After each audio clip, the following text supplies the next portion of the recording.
From Talker research shows nearly 1/3 of adults are still afraid of the dark. More men report being afraid than women. Psychologists say it's okay. It's a primal fear, and there's no judgment on the 24% of adults who still use a nightlight. I'm Bree Tennis. And from our 715newsroom.com, where you can show up anytime because we'll leave the light on for you. You remember those?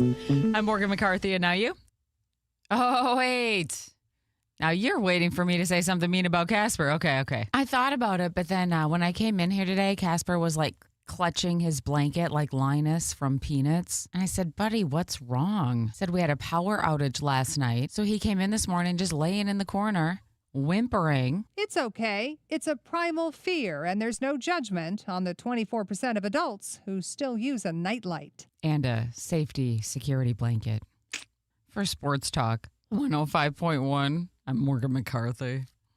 Temperatures haven't fallen off the handle too much this morning as we hover in the 40s across the Chippewa Valley. For the most part, rain has come to an end, but we are dealing with some light mist across the region, and that may reduce visibility just a little heading out the door. Eventually, later this afternoon, still sticking around with the cloud cover, but dry conditions prevail. Daytime high temperatures up near 55. I'm 13 First Alert meteorologist Sarah Lighthizer.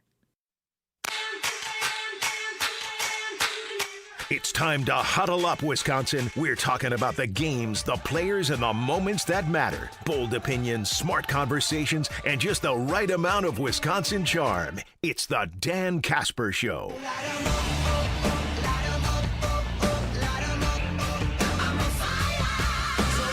Oh, good morning, everybody. Happy Wednesday. DK Show coming to you from the TDS Sports Talk studios. Appreciate you tuning in wherever, however you're tuning in. If it's on the radio dials, 105.1 FM, 790 AM, online on our YouTube stream. Just go to youtube.com/the @ then my name, Dan Kasper, over there. You got online too. You can just stream it up at sportstalk1051.com. Download the Wisco Sports app. You can find Sports Talk right on there as well. Multiple different ways for you to be joining in here this morning. But a happy Wednesday as we make the turn on this weekend. Wish we were talking a little Victory Wednesday for Brewers fans out there, but nonetheless, that's not the case. That's not the case here this morning. Brewers falling to the Dodgers again last night, 5-1. Brewers now dropping the first two games of this series, dropping both games at home in Milwaukee, and are 2 games away from being eliminated in the postseason as the series now goes back to Los Angeles. All right, Brewers fans, what's your feeling? How you feeling this morning? Feeling a little dejected, disappointed, upset, annoyed, frustrated, all the above? Man, Brewers got it off. Jackson Chourio, first pitch, home run, bottom of the first to take the 1-0 lead. Thinking, okay, maybe the offense is going to get it going here a little bit this morning, or last night. And nope, nothing, nada. 3 hits. After that Jackson Chourio solo shot in the bottom of the first, the Brewers just collected 2 more hits. That's it. Frelick and Terang. Nobody else. Ortiz got on base via the walk. That is it. What is going on with this offense? Everybody who had questions about the offense throughout the whole season, regular season, heading into the playoffs, they're probably looking at these last couple games. It's not just these 2 games either. I mean, you really kind of go back even to the final couple games against the Cubs, outside of 3 solo shots in that final game. It's like, where's the offense? Where is it right now? It's non-existent is where it's at. And you Can't have that going up against a team like the Dodgers. This is just a crazy stat. This was from Kurt Hawk. And I'm probably going to bring it up a couple times here because this just tells you how awful the Brewers' offense has been in this series. The Brewers have one at-bat with a runner in scoring position this series. In these two games, one at-bat with a runner in scoring position. They also only have 4 over their last 3 games combined. Put that in a historical perspective. Adam McCulvey followed up by saying instances of 2 or fewer at-bats with runners in scoring position over a 2-game span in a single postseason. Brewers, 1 at-bat this year. Cleveland, 2018, 2 at-bats. Rangers in 2010, 1 at-bat. 74 Orioles, 66 Orioles, 65 Twins, 1939 Reds. That's putrid. That's pathetic. That's unacceptable. All the above. Yikes. And you look at some of these guys, and it's like the Yeliches. Where are you at, Yelich? Right now. 0 for 17. 0 for his last 17. 11 groundouts. Yeah. You can't have that with, first of all, your highest paid player, the guy that was your power hitter this season, 29 home runs, over 100 RBIs, and now you go non-existent in this postseason? Can't have that. That's,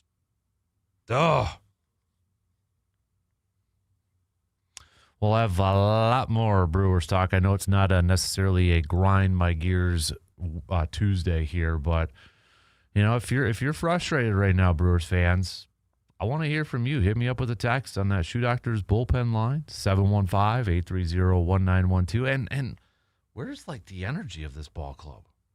I just, outside of a couple pitchers here, I just feel like you look at the faces of some of these guys, and I know it's the whole body language conversation again, right? It's that thing, but it just feels like they're lacking a little enthusiasm. I mean, I feel like the fans are bringing it, but are the players bringing it right now? You had Eric Thames trying to rile up the crowd, and again, I think the crowd is doing a good job. It's just, are the players necessarily doing their part? I hate to go down that path and speculate about something like that, but it just feels like there's a lack of motivation, a lack of focus, a lack of energy. And what happened to this team ball that we have seen throughout this whole season? Like what happened to that? It was a team concept. And I just feel like now it's maybe gotten a little individualized. I mean, was that Cubs series, did that just take everything out of them? And was that the primary focus for some of these guys was, hey, let's beat Council, let's beat the Cubs? Was that talk about, hey, they haven't won a postseason series since 2018? Was that almost like an internal mindset of, all right, we just got to win a postseason series so we can get that monkey off our back? I mean, did it take that out of him, and did it take a little bit of the focus? I don't know. I'm trying to figure. I know the Dodgers are a good team, and credit to Blake Snell and Yamamoto. They've been pitching very well. I don't want to take anything away from them, and I don't want to try to say it's not the Dodgers that are beating the Brewers, but man, I expected a little bit of better effort from this Brewers team so far than what we are seeing in these first 2 games. I don't know. Yeah, we'll talk plenty of Brewers coming up here in just a little bit and such. So, off day today for the crew. Maybe they need it. Travel day before they get set for Game 3 in La La Land tomorrow. We'll chat a little football here this morning. Going to talk as the Packers get set to return to practice today.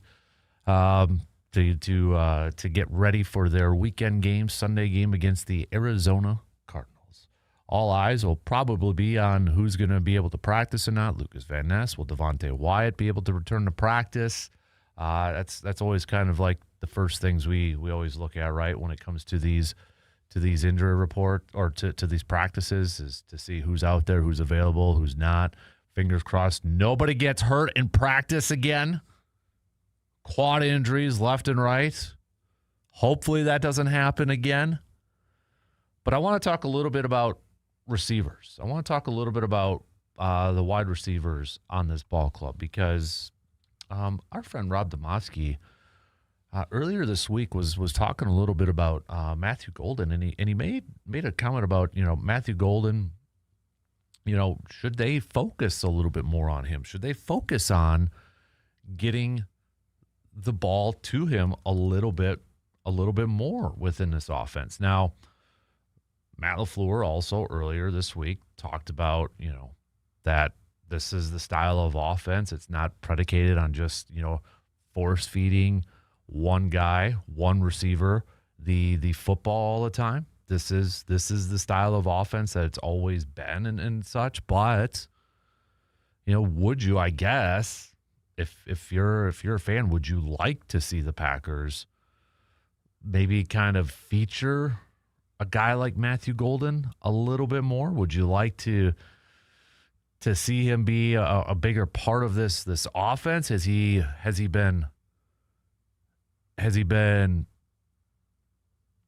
I guess, because I think we had a lot of high expectations going into the season for him, and maybe even some Rookie of the Year talk, offensive Rookie of the Year talk. Has it been a little underwhelming for you at this point? And how much do you really kind of fault Matthew Golden in this? I don't think I really fault Matthew Golden on this, but do you think they need to feature him just a skosh more? Do you think they need to get him the ball more? Make him a little bit more of a, I guess, focal part of this offense, of this team. Then you got Christian Watson coming back here. So now you're like, okay, how do we kind of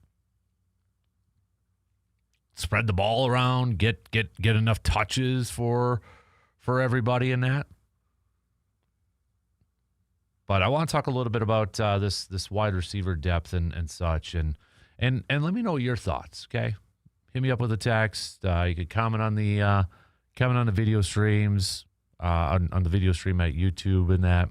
But do you think Green Bay needs to feature Matthew Golden a lot more than what maybe they have so far this season? Or maybe you're like, nah, it's good right now. So we'll hit that up. We have preseason going on for the NBA, and I know a lot of you probably not in basketball mode, definitely not in, probably NBA mode, or maybe not even just diehard Bucks fans at that casual Bucks fan and that. But had a preseason game yesterday and such, so we're getting closer and closer to tip off. And with all the talk surrounding the future of one Giannis, is he staying? Is he going? Will he be traded? Will he finish his career? Yada, yada, yada, yada, yada. I don't want to dive into that, but I want to ask this. It's kind of an informal poll question. To those of you who follow the Bucks, pay attention to the Bucks, maybe you're just a casual observer of the Bucks, maybe just because it's Giannis. How are you approaching this season? And I ask that because how are you approaching it in terms of what if this is Giannis's final year with the Milwaukee Bucks? Is that something that you're approaching this season with? Is this something how you're approaching going forward with the Bucks? You know, we talk about never taking things for granted and such. So I'm genuinely curious to hear from Hoops fans that how are you approaching this upcoming NBA season? Are you approaching it in terms of like, well, maybe this is going to be the final year of Giannis, so I'm going to really appreciate it, or like, no, I feel like he's going to be there for the long haul, so sort of thing. But I'm kind of curious to hear from Bucks fans just how you are getting set up or getting set to approach this season. And I know it's preseason. It's probably the last thing that's on your mind, considering what's going on with the Brewers. You know, it's Packer season right now, dumpster fire for Badger football and such. And one of the last things you're probably thinking about is the NBA. I completely get that, completely understand that. But as we get closer and closer to the start of the regular season, how are you approaching this season a little bit?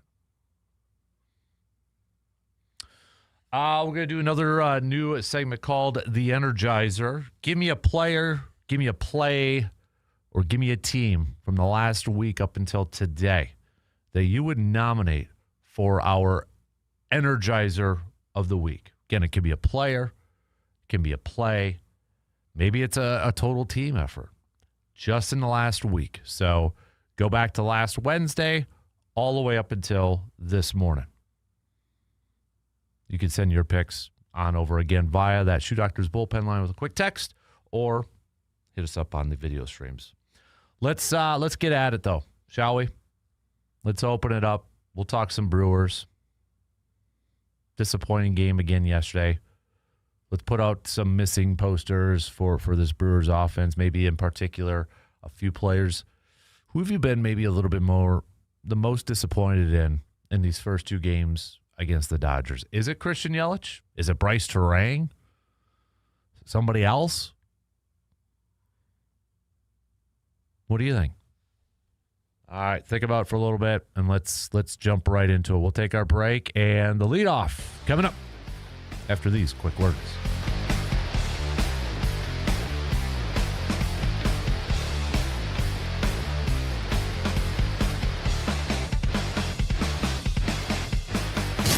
You're listening to The Dan Kasper Show. Hi, I'm Melissa Peterson, Market President at Franz & Bank in Eau Claire. If you're planning to buy your first home, your dream home or cabin, let our mortgage experts guide you through the entire process. They'll work with you to find a solution that's tailored to your situation. We'll take the stress out of buying a home. Learn more at franzandbank.com/Eau Claire or stop by our convenient location today. Franz & Bank and Trust, member FDIC, equal housing lender, NMLS number 1207375. Fall is here and winter's right around the corner. Is your footwear ready? At Shoe Doctor, they've got you covered from the crisp fall days to the snow-filled months ahead. Whether you need waterproof boots, warm winter shoes, or stylish options for the season, their experts will find the perfect fit for you. They carry the best brands with comfort and durability guaranteed. Visit Shoe Doctor on East Claremont Avenue in Eau Claire or online at ShoeDoctorEauClaire.com. Shoe Doctor, where your feet always leave happy no matter the season. Shoe Doctor, fitting you for life. Have you been wanting, dreaming of some new flooring for your particular space? You daydream about it constantly. Those Rigid Max floors in the kitchen, the new carpet in the bedrooms. It's affecting your life because you can't stop thinking about it. But you've been waiting for that right moment to jump in and get that new flooring. Well, you listening right now, your patience has paid off because going on right now is Carpet City Flooring Center's biggest sale. Check this. You can get up to $300, $600, or even $1,000 of savings on all hard surface flooring products. That means you can save on waterproof vinyl planks and tiles. Or if carpet has been what you've been dreaming about, you can get free carpet installation. This isn't a joke. These are some major sales going on right now at Carpet City Flooring Center in Eau Claire. So stop what you're doing. Visit the team at Carpet City Flooring Center in Eau Claire today at 3109 East Hamilton Avenue and take advantage of this sale going on right now through October 25th. Stop on in at Carpet City Flooring Center in Eau Claire by October 25th and let the team there help your dream become a reality. I'm still going for it, even with higher stroke risk from atrial fibrillation, an irregular heartbeat not caused by a heart valve problem. Over a 3-year study, Eliquis apixaban tablets reduced stroke risk better than warfarin, and over 97% of Eliquis patients did not experience a stroke. A first stroke occurred in 2.9% of warfarin patients versus 2.3% of Eliquis patients. Don't stop prescription Eliquis without asking your doctor. Stroke risk may increase. Eliquis can cause serious and potentially fatal bleeding. Don't take if you have an artificial heart valve, abnormal bleeding, or antiphospholipid syndrome. While taking, you may bruise more easily or bleed longer. A spinal injection increases blood clot risk, which may cause paralysis. Get medical help right away for unexpected bleeding or bruising, or back pain, tingling, numbness, muscle weakness, or incontinence. Aspirin products, NSAIDs, SSRIs, SNRIs, and blood thinners increase bleeding risk. Tell your doctor about planned medical or dental procedures. Learn more at Eliquis.com or call 1-855-ELIQUIS. Some call his show life-altering. Your personal takeaway may differ somewhat. The Dan Kasper Show, weekday mornings from 6 to 9.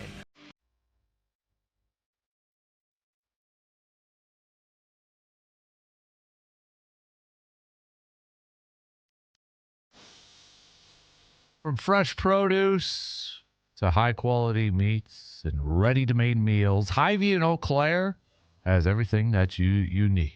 Everyday essentials.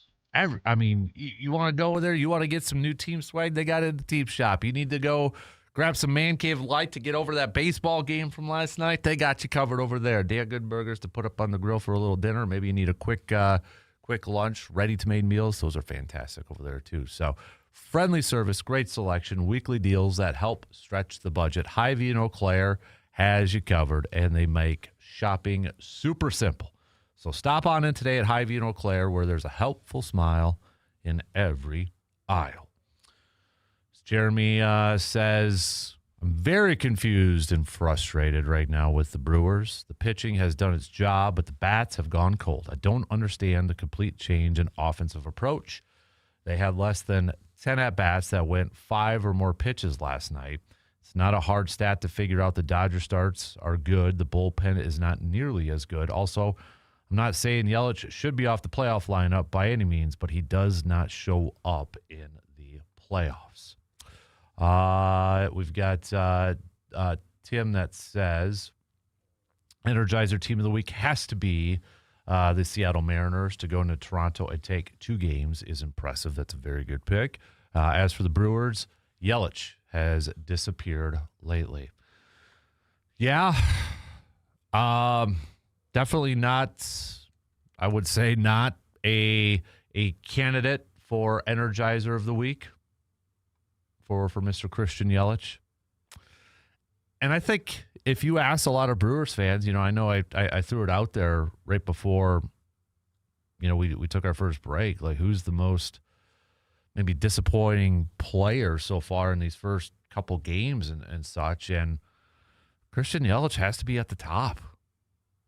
I mean, he's got to be right. If he's not at the top, he's got to be really close if you want to throw somebody else in there. I know you could throw a little bit of maybe Bryce Reg, but, at least he had a big home run in that Game 5 against the Cubs in that. But, man, Christian Yelich for me is the big disappointment so far. And it's frustrating.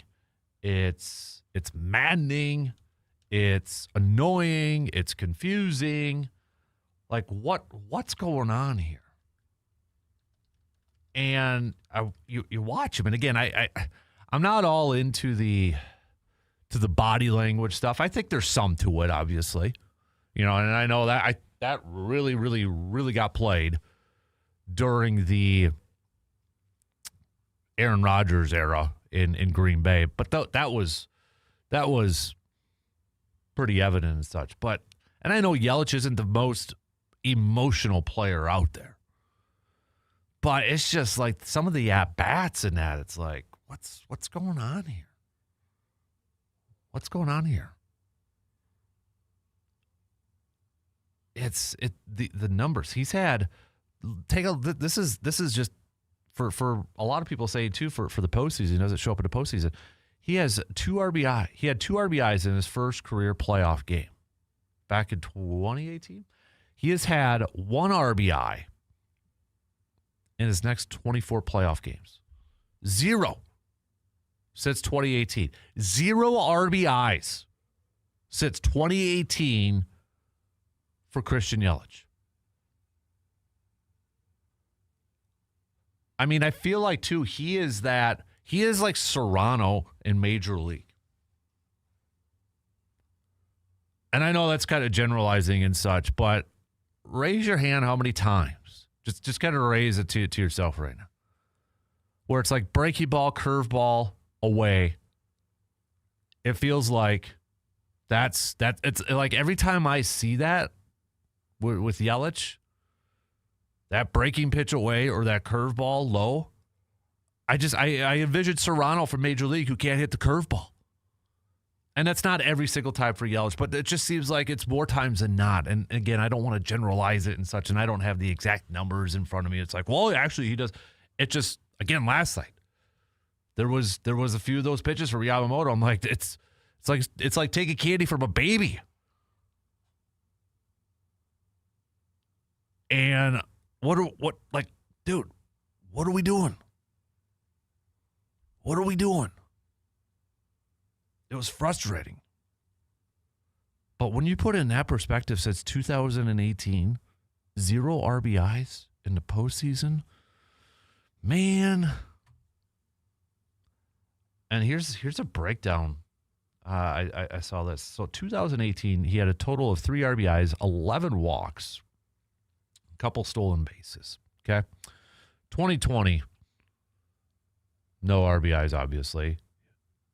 Even you look at his batting average, 2018, he was 194. 2020, 222. 2021, 200. 2023, again, no RBIs, 1 strikeout, couple walks. He actually hit 500, but again, not a lot of at-bats in 2023. And then this year, he's got 4 walks, 4 strikeouts, 1 stolen base, but it's like, where's he at? Where is he at when it comes to the postseason? He's missing. He's gone.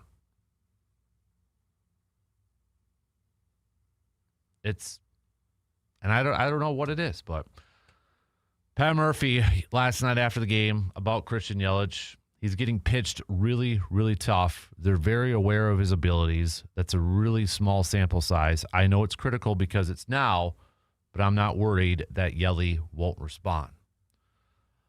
I get it. It's Pat Murphy. He's always going to have the players' backs. Players respect that. And as a manager, totally get why he says that. But I think we've got enough of a sample size here, especially when you go back in the last few postseasons, last few years.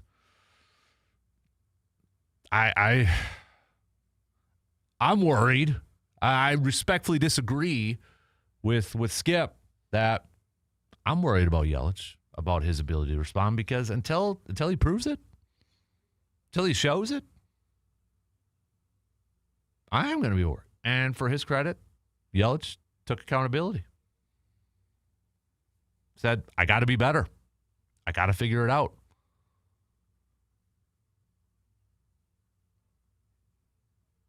I don't know if he's going to be able to figure it out for the rest of this series, going back to California now. But, man, this would be really nice for a guy who's, whether he's batted leadoff, the 2 spot, the 3 spot, the 4 spot in this playoff series, to be a threat at the plate, to be a contributor at the plate. And this offense overall, it's just been non-existent. I don't want to take away anything from these Dodger pitchers. I mean, Blake Snell was on. Yamamoto, he's been awesome. The game plan was, everybody knew it, try to get to the bullpen from the Dodgers. Try to get to him. And the Brewers have not been successful at doing that. This was from Jack Stern, who we've had on the program before. Covers the Brewers and such. This was a kind of an interesting number here too. This was through 4 innings of the game last night. The Brewers have a 52% chase rate against Yamamoto, and that's without chasing a single four-seamer out of the zone. As he said, whatever the Brewers hitters think he's going to give them, or they think they're seeing out of his hand, hitters are wrong. So they're guessing wrong or they're seeing things wrong. Is that more of a credit to the Dodgers and their pitchers, and in this case Yamamoto, for doing a fantastic job? Is it the Brewers hitters for not doing a better job of scouting or recognizing? It's honestly probably a little bit of both. But I got to see some energy.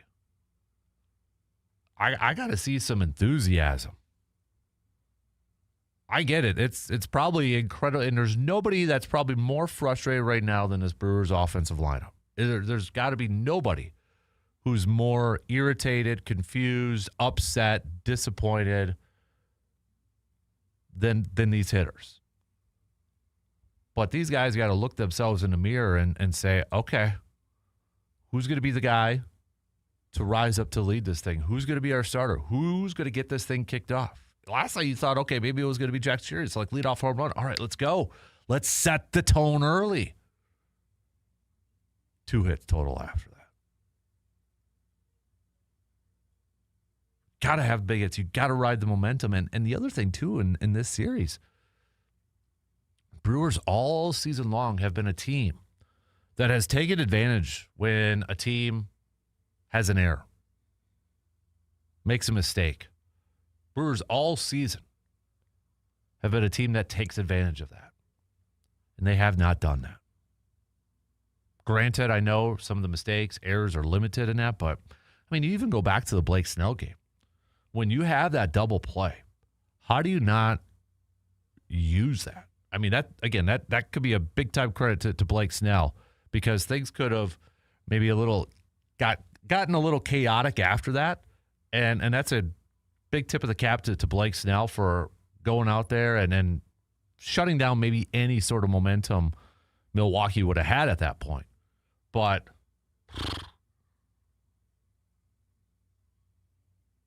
it's been disappointing to watch these last two. It's going to be an uphill battle down to, I mean, Dodgers just got 2 more wins and they're back in the World Series. Brewers got to figure out a way to get 4 of these next few games here. Next, 5? Got to win 4 of their next 5. Can they do it? Sure, they could do it. But the confidence level that they can from what we've seen maybe in the first couple games, probably pretty low. We got to take a quick break. Brewers fans, continue to send us your thoughts from last night, your outlook for the rest of this postseason series for the Crew. Text us, 715-830-1912. Comment on the video streams. We'll take a quick break and be back after these quick words.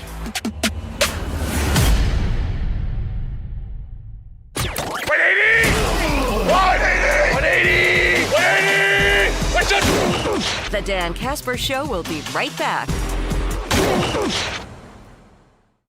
The VFW Post 305 in Eau Claire is the place where good food, live music, and great times come together. From casual dinners with friends to packed nights with local bands, there's always something happening at the VFW Post 305. The kitchen is serving up delicious meals, the drinks are cold, and the atmosphere is welcoming. Whether it's a night out, a community event, or just a place to relax, the VFW Post 305 has it all. So stop on by the VFW Post 305 today at 1300 Star Avenue in Eau Claire. When it comes to groceries, meals, and convenience, families in Eau Claire count on Hy-Vee. From fresh produce and quality meats to ready-made meals and everyday essentials, Hy-Vee has everything shoppers need all in one stop. And Hy-Vee knows you have a busy life schedule. That's why they've not only made shopping easier for you and your budget, but they also help you save money at the gas pump. Friendly service, great selection, and weekly deals that help stretch the budget, Hy-Vee in Eau Claire makes shopping easy. Hy-Vee in Eau Claire, where there's a helpful smile in every aisle. Get ready to save with half-off deals. A great way for you to get goods and services that you will love and you don't have to pay full price. Be sure to check out all the great savings that half-off deals have to offer. There's something for everyone, so be sure to see for yourself. Be ready with your credit or debit card and get ready to save. For more details and to find out about all the savings, just go to aroundthe715.com. Are you concerned dry weather could impact your pasture, rangeland, or forage next year? PRF Insurance from Ag Country Farm Credit Services offers protection against the risk of loss due to lack of precipitation in your grid.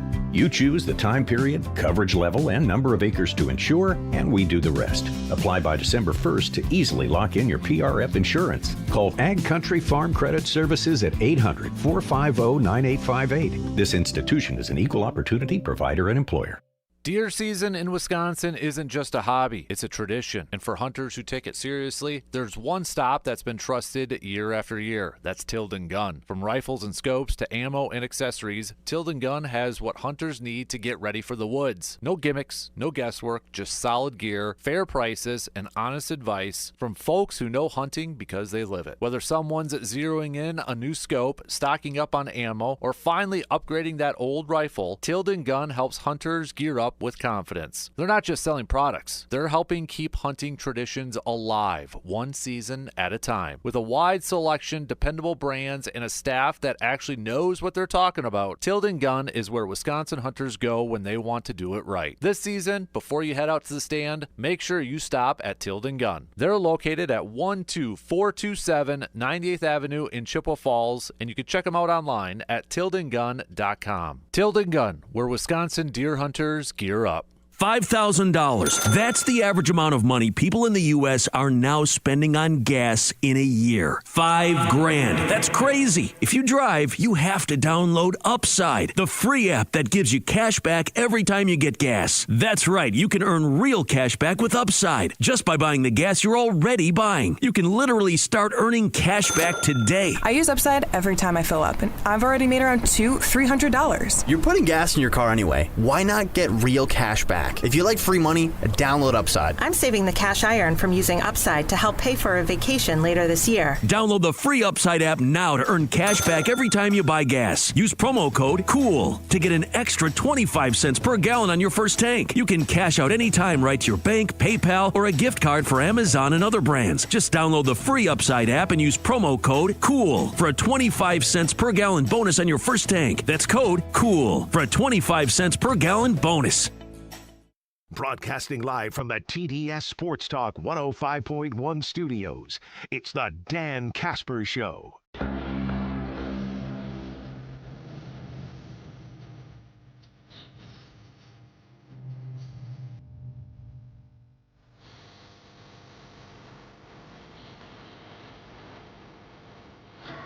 When drivers in Eau Claire need a mechanic that they can trust, they turn to AJM Automotive. Known for honest work, fair pricing, and quick turnarounds, AJM handles everything from oil changes to engine repairs to even new tires. Whether it's a daily driver, weekend toy, AJM Automotive treats every vehicle like it's their own. Friendly service, expert technicians, and a reputation built on integrity. AJM Automotive keeps Eau Claire running right. Give them a call today to set up your appointment at 715-835-9523. Also, make sure you keep that phone number in your cell phone because, again, you don't necessarily want to be in that in a situation like this, but they do offer towing services too. So if you're in need of a tow for whatever reason, put that number in there. AJM Automotive can help you out with that. C-Bomb says, sometimes you just have to tip your cap to the opposing team. The Dodgers are built for October. Can the Brew Crew come back? I'm going to cheer till the last pitch, but she's looking bleak. You saw the graphic on our entire payroll for pitching compared to one guy for LA until there's a hard salary cap. All we can do is hope for a magical regular season like this and watch our hopes fade in October.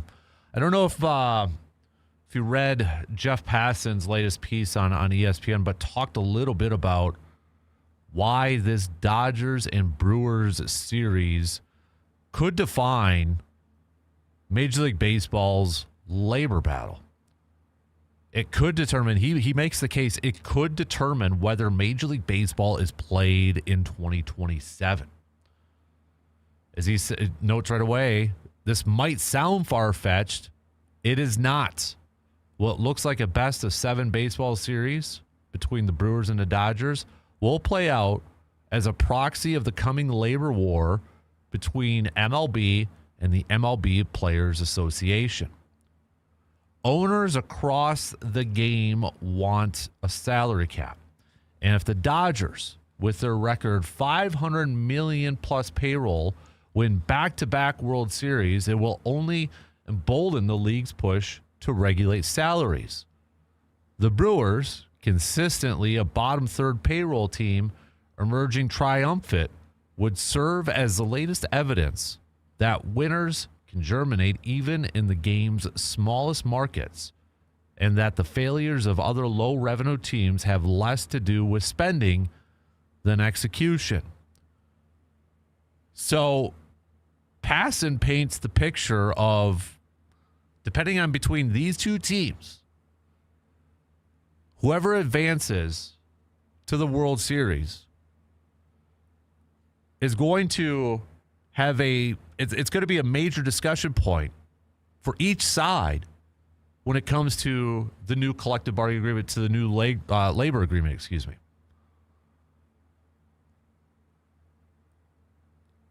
As he also notes a little bit earlier or later on, too, if it's the Dodgers, MLB owners who already were vocal publicly and even more so privately about Los Angeles' spending as much as the bottom 6 teams in payroll combined this year, will likely cry foul even louder. Already, MLB is expected to lock out players upon the agreement's expiration. Back-to-back championships by the Dodgers would embolden MLB and add to a chorus of fans who see a cap as a plague for big money teams monopolizing championships over the last decade. So I don't know if this result of this series would dictate it one or the other. You're going to have the argument from each side. So it almost makes it sound like how, I'm not going to read the whole piece from Passan. It's a very, very good piece. And if there's somebody I respect, I love reading their baseball input from, it's Jeff Passan from ESPN. But if he says this, that this could come up, this example, this series could come up in labor negotiations, I think there might be a little bit something to it. And so for every fan, every Brewers fan that maybe wants a salary cap, is it going to have to take the Brewers? Are they going to have to be the sacrificial lamb in this thing? Where it's like, all right, here, we lost. We lost the Dodgers and the NLCS. And the argument is going to be because they spend more money. They can afford these players. They can shell out money. This, that, the other thing. This is the reason we lost. This is the reason why there needs to be a salary cap. Are the Brewers going to be the sacrificial lamb in this thing? We talk about, would you sacrifice a Packers Super Bowl for the next 20 years to just get one World Series for the Brewers? All right, I'll throw it back to you then. Would you take a loss in this championship series? It might be a little bit easier now because the Brewers are down 0-2, but if you could pretend if the series hadn't started yet, would you take a loss in a championship series if it meant Major League Baseball would have a salary cap going forward? Just kind of pretend, I guess, a little bit without looking at these last two games. Would you, if it meant you got to sacrifice the Brewers, they got to be the team, that sacrificial lamb, put them on the pedestal there. Take one for the team, guys. Lose. If you guys lose, this means we're going to get a salary cap in Major League Baseball, and it's going to level the playing field out for everybody. I don't know if that's going to be the case. I have been one that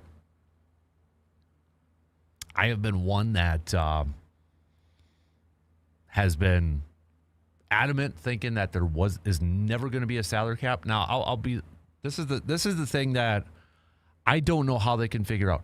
With the salaries that are already out there, with these contracts that are already out there, big time money for players, how do you incorporate then a salary cap when you already got contracts signed for a lot of these players?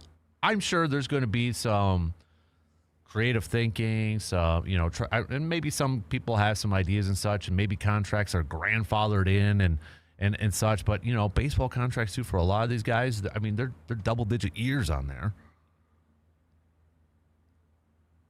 And I'm not a math guy, so I'm not going to sit here and try to figure out these formulas. And I'm sure they've got people who want the salary cap in Major League Baseball. I'm sure have a vision, have a plan in place, and some ideas to throw out there to kind of figure that part out. But that to me is where I felt like, how do you incorporate it with already some big time moolah out there? I don't know if ultimately there is a stoppage in play.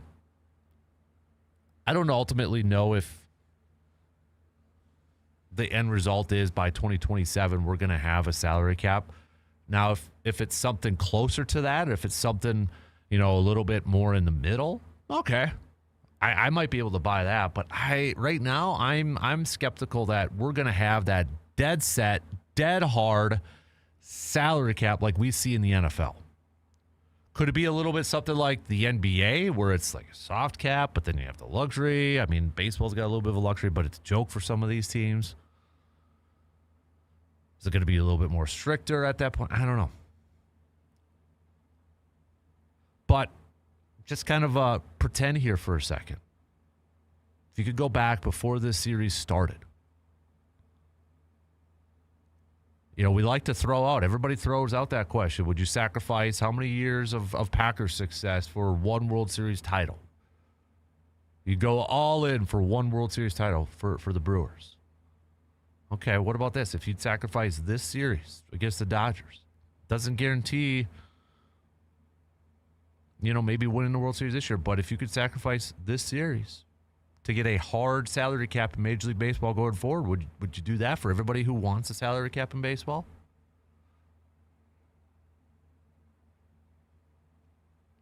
Think about that a little bit. Seba, I'm curious. Would you sacrifice this series, ignore the last two games, pretend it's 0-0? If it meant a salary cap in baseball, would you sacrifice that? All right, we got to take our final break here as we start to wrap up the first hour already this morning. Next hour, I want to talk a little green and gold. I want to talk a little Matthew Golden, wide receivers. It's going to get a little bit more intriguing with Christian Watson. I don't know if Christian Watson will play this weekend against Arizona, but he's getting close, and it's going to be another receiver on that depth chart. But do the Packers have to figure out a way to get Matthew Golden more involved? This was a quote from our friend Rob Domofsky earlier this week when he was on Jen, Gabe, and Chewy. Matthew Golden publicly has said all the right things, but I got to believe that he feels he's shown he deserves a lot more opportunities. Matt LaFleur earlier this week said, this is the offense. It's not predicated on just one guy. Should they feature Golden more? Should he be featured more? Maybe a little bit like when Devontae was here. Or is that too much for a rookie right away? We see some teams featuring rookie wide receivers, and they're doing a pretty darn good job. And look how they've become some of the top flight receivers. Should this be an offense that adjusts where that's the go-to guy? I want to hit that up coming up in the next hour. Quick break, and we'll be back to wrap up the first hour after these few words. Got a take on today's topic, but can't call in? Then hit us up on Facebook, Twitter, or the text line and let your fingers do the talking.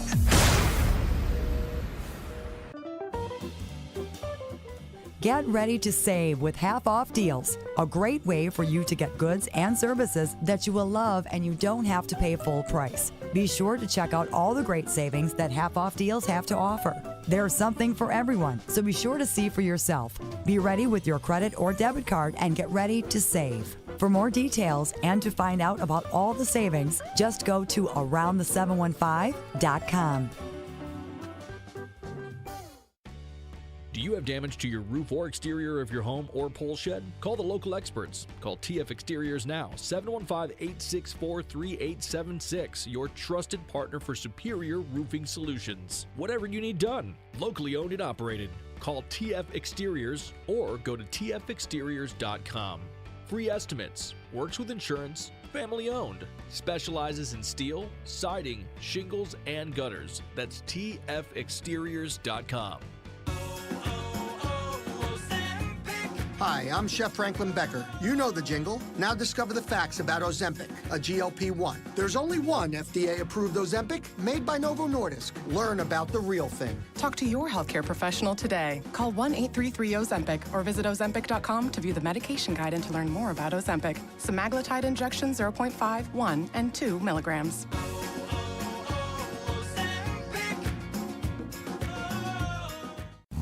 My ride smells just right, just right, just right, just right. Y'all gotta try that Febreze car. Just right, just right, just right, yeah. La la la la la. With up to 40 days of consistency, all over Febreze car clips right on your vent. You know my car's my happy place. Keep that smile on my face when it smells just right, just right, just right. Yeah, breathe happy Febreze. La la la la la. Actual price will depend on product and subscription plan. Featured products are compounded drug products, which the FDA does not approve or verify for safety, effectiveness, or quality. Prescription products require an online consultation with a healthcare provider who will determine if appropriate. See website for details, restrictions, and important safety information. Want a boost in and out of the bedroom? Hims has you covered. Introducing a new 2-in-1 approach to level up your game. Tadalafil for better bedroom performance and zinc for testosterone support. Turn things all the way up and find affordable treatment options at up to 95% less than brand names at hims.com/joy. That's hims.com/joy. He serves up a whole lot of sports with a whole lot of opinion, which means you've got a whole lot of listening to do. The Dan Kasper Show, weekday mornings from 6 to 9.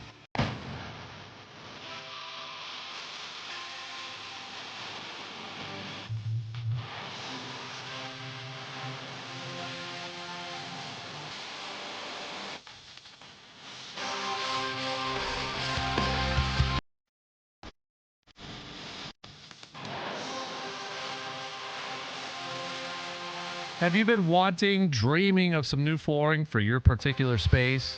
You daydream about it constantly. Those Rigid Max floors in the kitchen, the new carpet in the bedroom.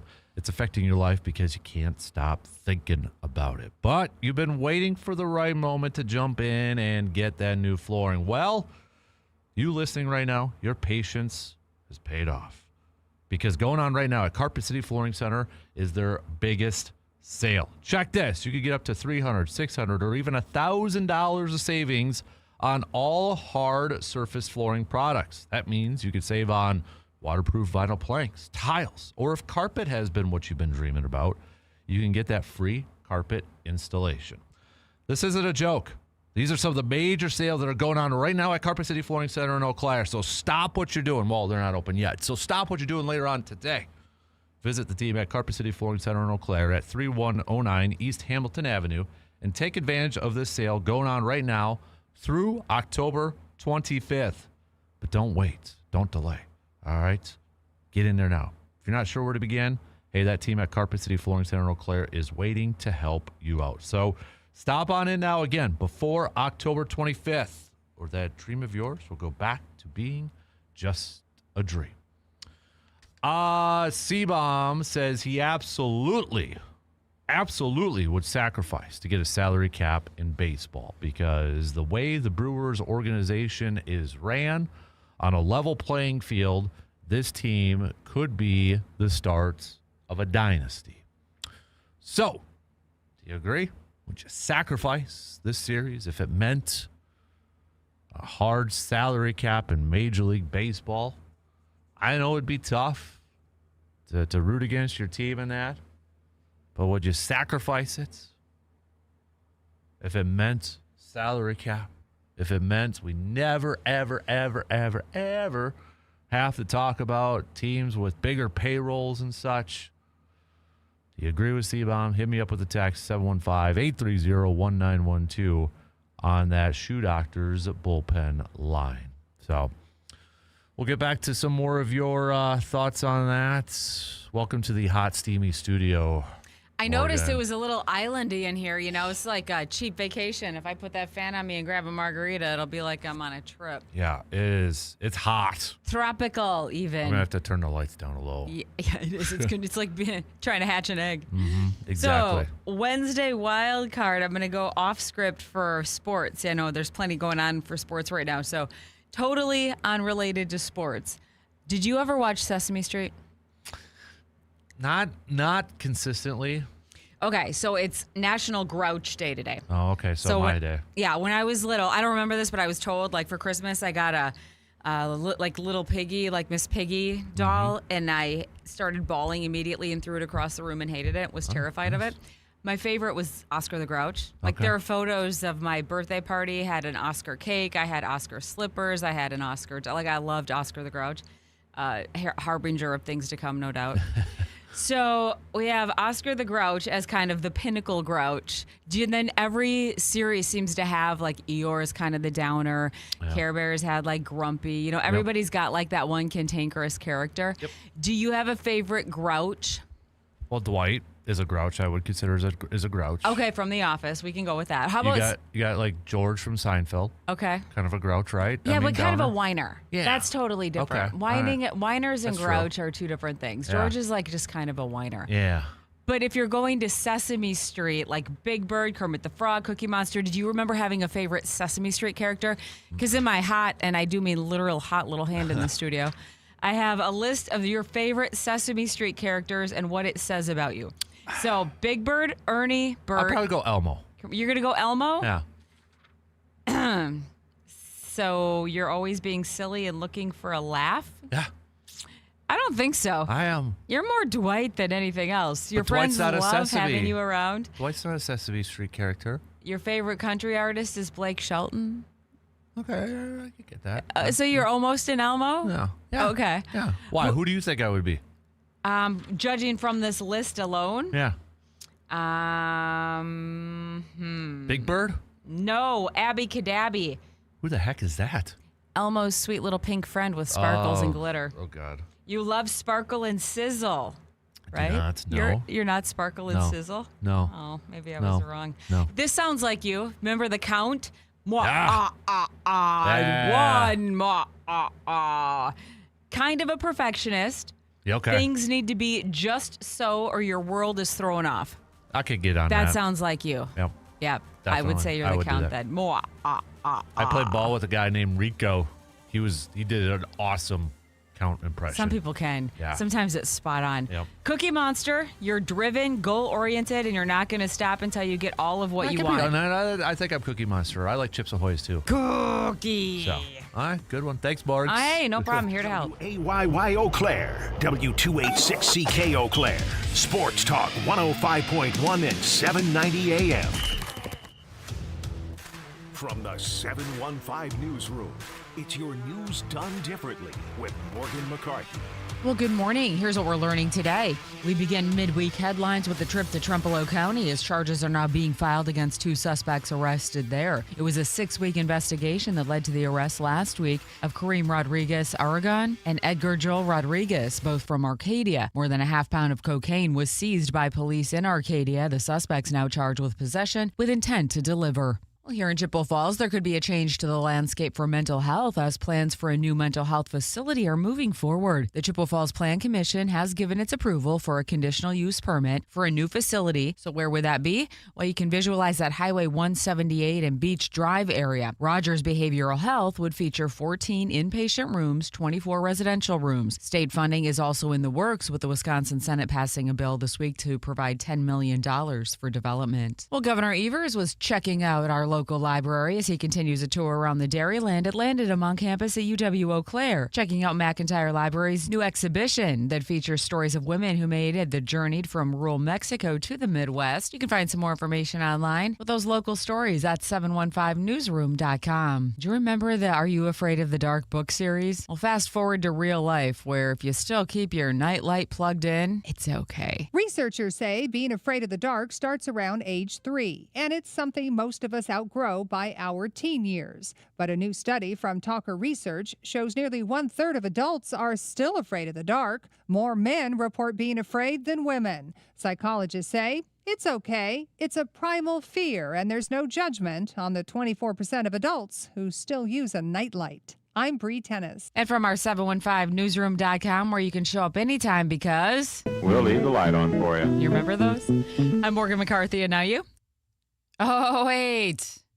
Now you're waiting for me to say something mean about Kasper. Okay. I thought about it, but then when I came in here today, Kasper was like clutching his blanket like Linus from Peanuts. And I said, buddy, what's wrong? He said we had a power outage last night. So he came in this morning just laying in the corner, whimpering. It's okay. It's a primal fear, and there's no judgment on the 24% of adults who still use a nightlight. And a safety security blanket. For Sports Talk 105.1, I'm Morgan McCarthy.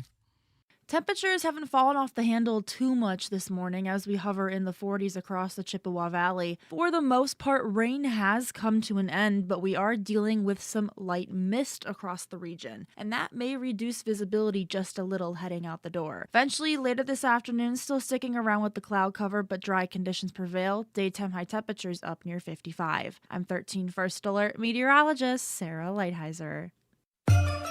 From the first whistle to the final buzzer, from the locker room to the deer stand, it's Sports Wisconsin style. This is the Dan Kasper Show, your home for hard-hitting takes, in-depth conversations, and some fun along the way. Second hour, kick it off right now on this Wednesday morning, making the turn on this week. Appreciate you making us a part of your starts, whether you've got the coffee brewing yet or not, or maybe you've been already up and at it for a while.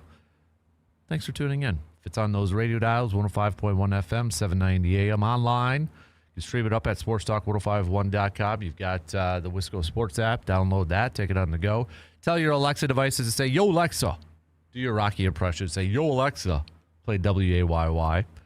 YouTube stream up and rolling. You can even bring that up on your tablet, your phone, your computer, or your TV. If you got one of those TVs, the smart TVs, download the YouTube app and look up my name, and boom, you're right there. So, experiencing with a different streaming thing and with some different backgrounds and such. So, just playing around with it a little bit there. So, trying some new stuff as we get set for some bigger things coming up in this studio. First hour, we spent a lot of time, all the time, talking some Brew Crew. Brewers dropping Game 2 against the Dodgers last night. Where's the offense? Where's Christian Yelich? For crying out loud, where is everybody on this offensive side? 3 hits last night. That's it. After Cheerio hits a first pitch home run in the bottom of the first, they just collected 2 more hits after that. Turang and Yelich. Or I'm sorry, Turang and Frelick, not Yelich. Yelich is on my mind because frustrating me right now. It's bugging me with the play that we're seeing from one Christian Yelich. And I know I'm not the only one. I know I'm not the only Brewers fan thinking that way. So we'll get back to some more Brewers talk, recapping last night's game, although probably not a whole lot to talk about from there. But yeah. I know I first hour I kind of threw out who's a player that's maybe frustrating you the most right now with this postseason series, and I don't even think it's close right now. Everybody's got Christian Yelich on that list. You got to go back to 2018. Think about that. 2018. His last RBI in a playoff game. That's bonkers. That's nuts. Yikes. Unacceptable. Game 3 coming at you tomorrow as the series moves to Los Angeles. Since it is Wednesday, we'll do some stock reports probably coming up next hour or so. So we'll we'll do that. New feature, new segment for every Wednesday called The Energizer. Give me a player. Give me a team. Give me a play that kind of you feel like was like, okay, that was, like we've used it before, like that got everybody pumped up. That was the Energizer. That got everybody going. There's a certain play that does that. Maybe there's a certain player that does that, or maybe there's a team that's just bringing the energy. Okay, an overall team like we had was it Tim said the Mariners. Perfect pick. That's a perfect example of the Energizer to go into Toronto and win those 2 games. Perfect. All right. What do you got? Send those on over too. I want to talk a little green and gold to kick off this hour. And Packers will be back at practice later on today as they get set for their matchup on Sunday against the Arizona Cardinals. And one question I want to throw out there. Now, I don't know if Christian Watson's going to be on the field for the game this weekend or not. It might be this weekend, might even be next weekend against the Steelers. But there is a lot of optimism when he does return to the team, how this offense is going to look, how do you incorporate him? Is it going to elevate this offense to a whole another level? So when he does come back, it'll be interesting to see if there is, in fact, a difference in maybe the consistency of the offense, big play offense, or overall offense. I'll be curious to see how the difference is, if we can notice it. But the question I want to kind of throw out to you, Brewers fans, or I got Brewers on my Packers fans, is does the team have to make it a point? Does Matt LaFleur, as the offensive play caller, Adam Stenavich as the offensive coordinator, do they have to make it a point to get Matthew Golden even more involved in this offense? Now, he led the team in receiving yards in the game against the Bengals. But do they have to make him more of a focal point within this offense? Even though he's a rookie and he's got 5 games under his belt. Do they have to, in your opinion, make him more of a key figure within this offense? You see a lot of Packers fans chiming in on social media about this thing or about this topic. Does he need to be more of a focal point?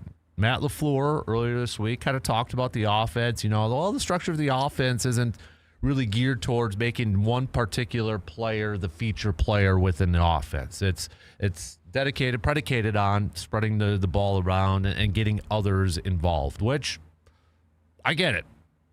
And I like it.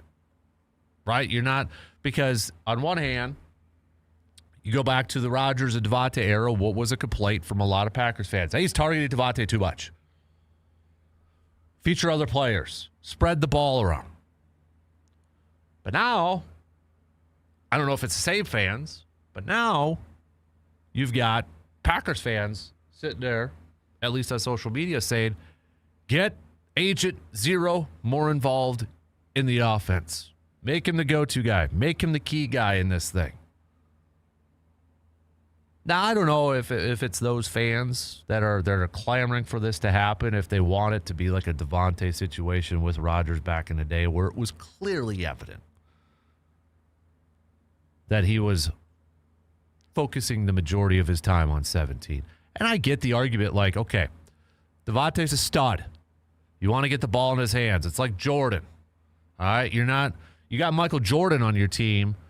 You're not necessarily just like, okay, it's like the elementary basketball, 3 passes before you shoot. No, you get the ball in Jordan's hands. You get the ball in Giannis's hands. You get the ball in LeBron's hands. So I understand that argument too. But I also feel like, okay, but are you going to try to get the ball forcefully into Jordan's hands if he's got 3 guys on him? So there's a fine balance between that. But I get wanting to feature Matthew Golden just maybe a little bit more within the offense, maybe giving him some more opportunities And I think with a guy like Christian Watson coming in, that might inadvertently help out a guy like Matthew Golden get more of those opportunities. You know, you look at his stat line, okay? 212 yards receiving so far this year. I mean, you look at it in terms of where that ranks in across the NFL, 74th. Okay? 74th. Catches, 14. Tied for 111th. Or on the flip side, you look at another receiver, rookie receiver, with the Tampa Bay Buccaneers. Emeka. He's 4th in the league in receiving yards with 469. He's already got 5 touchdown catches. Tied for 3rd most. Matthew Golden doesn't have any touchdown catches. But maybe it's my Packer colored glasses that I'm wearing right now. I feel like, though, when Watson does come back, and the Packers have been throwing the ball down the field too. That's the thing. If you're a Packers fan, okay, and you're excited about Christian Watson coming back and opening up the field and, you know, spreading the ball down the field and such, they're already doing that. They're already throwing the ball down the field. And then you're going to add in a guy like Christian Watson. It's like, okay. But just adding Watson to the rotation, to that group, it might take a couple weeks, might take a few weeks. Opposing defenses may test him out to see, okay, is it the Watson, you know, the big receiver that still has the speed and such. But you throw him out there and you throw Golden, I think it's going to create more opportunities for him. And I know Romeo Doubs has kind of been the benefactor right now. He's the go-to guy for Jordan Love. He's the comfort guy. He's the guy that he's been throwing into, you know, tight situations, touchdowns, and that. There's a comfort level to that. But I think Matthew Golden, we're starting, it may be a little bit of a slower progression. But after a game like we saw against the Bengals, big time, 3rd down completion catch. I mean, that just looks smooth, right? I mean, in route or while the guy was in his route, catching it on the run, big time 3rd down conversion. There's going to be more of a confidence builder between Golden and Love going forward. So I don't think we are at a point where we just got to, you know, okay, Agent Zero, Matthew Golden. That's the guy we got to focus on every single time. Got to try to get the ball to him every single time. Feed him. Force feed it. I don't think we're there. I don't think we should be there. But should he be more, all right, should he get more opportunities of being a bigger contributor to this offense? Sure, why not? These are some Jordan Love numbers, by the way, that I saw popped up. Jacob Morley posted these. Jordan Love, 4th best passer rating in the NFL, 110.9. Completion percentage, 7th best, 70.1. Average gain, 2nd best. Passing yards per game, 7th best. Touchdown percentage, 6th best. 6th lowest interceptions thrown. 20-yard completions per game, 4th best. That's all from the Packers dope sheet, too. That's a lot of top 10s, top 5s. Jordan Love, without Christian Watson, is throwing the ball down the field. Yeah. And I still feel like there's a good amount of green and gold fans, Packers fans out there that are maybe not ready to give him some flowers. 14 completions of 15 yards or more for Jordan Love. That is the most in the NFL. Pro Football Focus has given him an 89.5 grade, which is 2nd best in the NFL. 9.4 yards per attempt, 2nd best in the NFL. 51.5 conversion percentage, best in the NFL.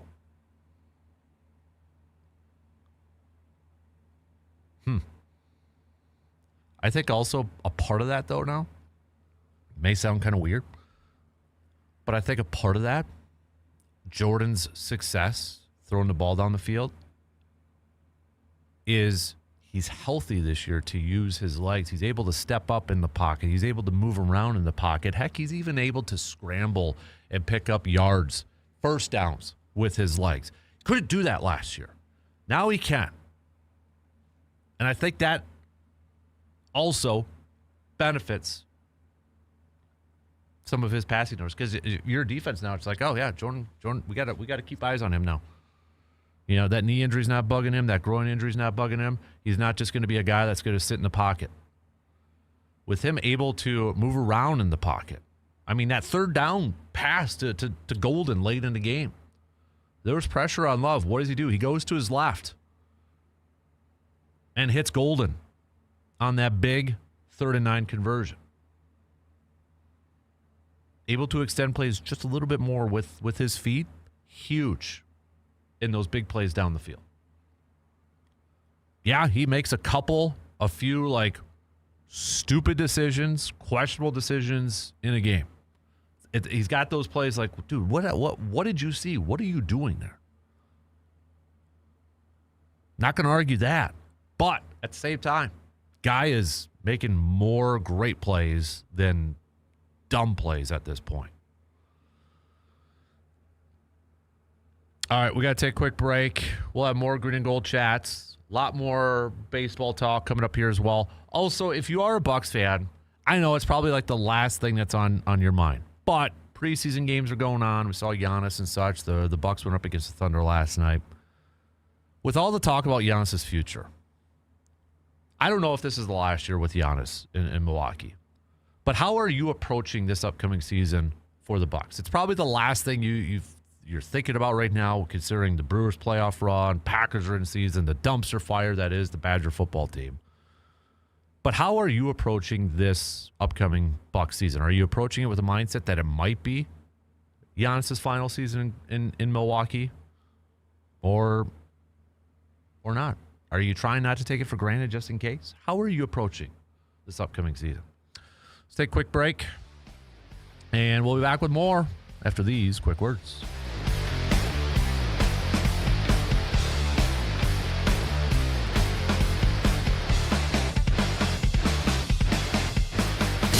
You're listening to The Dan Kasper Show.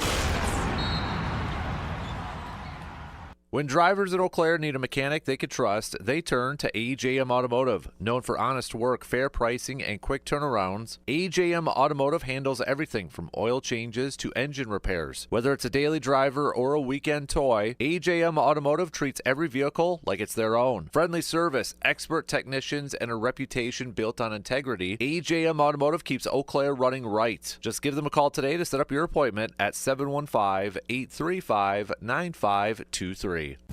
My ride smells just right, just right, just right, just right. Y'all gotta try that Febreze car.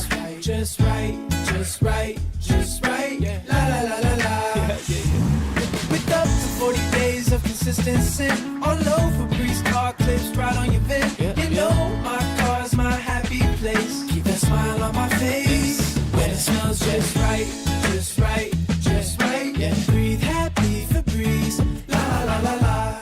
Actual price will depend on product and subscription plan. Featured products are compounded drug products, which the FDA does not approve or verify for safety, effectiveness, or quality. Prescription products require an online consultation with a healthcare provider who will determine if appropriate. See website for details, restrictions, and important safety information. Want to boost in and out of the bedroom? Hims has you covered. Introducing a new 2-in-1 approach to level up your game. Tadalafil for better bedroom performance and zinc for testosterone support. Turn things all the way up and find affordable treatment options at up to 95% less than brand names at hims.com/joy. That's hims.com/joy. In our corner of Wisconsin, we tend to get overlooked sometimes by our favorite sports teams. Sure, once in a while, a local bar will get a shout out or a team tour will make a quick stop, but we are just as passionate about our Packers, Bucks, Badgers, and Brewers as everyone else. That's why we've created the 715 Fan Cave. It's a place for fans to gather and talk sports and show their love for their favorite teams. For more info, just visit sportstalk1051.com.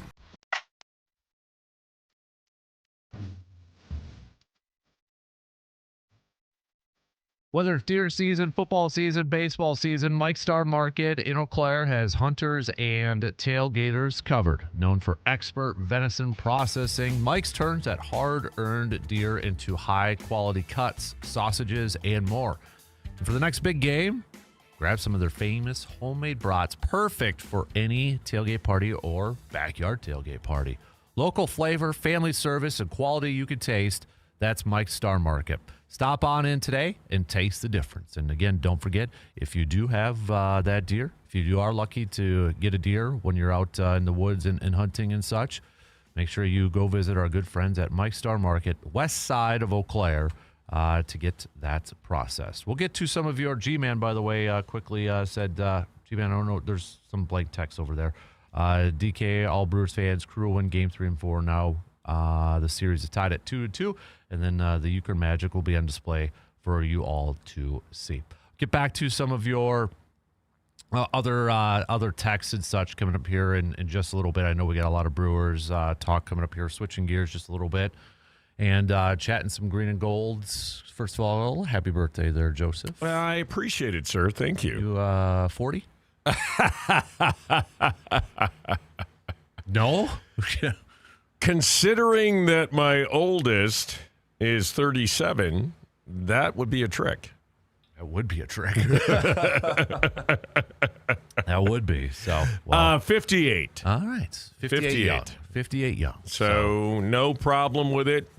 Age is relative, and looking forward to a great birthday. All right. Awesome. Even though the Brewers are down 0-2. Mm-hmm. Yeah. Well, you don't have to watch a Brewer game tonight, so that's fine. It won't disappoint you. So. Good point. Yeah. So you get an off day. You know, are you? I know we got to talk green and gold. Mm-hmm. If the Brewers go down, which it looks like more than likely at this point, the odds are against them. Are you satisfied with the season? Oh, I'm glad. Yeah. I would say so. I would say so. I would too. I've changed my thoughts on the whole failure sort of thing over the years. I would say it's a season that missed out on some goals and ultimately didn't get to where, the ultimate goal of what we kind of hoped for and envisioned. Mm-hmm. But overall, I would say you'd have to say it was a successful season. Yeah. Right? Yeah. I mean, it failed in terms of not reaching that World Series goal, and there's going to be disappointments. It's a disappointing finish. Right. But overall, I would say it's a successful. Yeah, I would too. And I would, for me, I think winning that first series against the Cubs, I think getting to the championship series, the National League Championship Series, I think you crown that as a success. And I think look, they're a young team. Mm-hmm.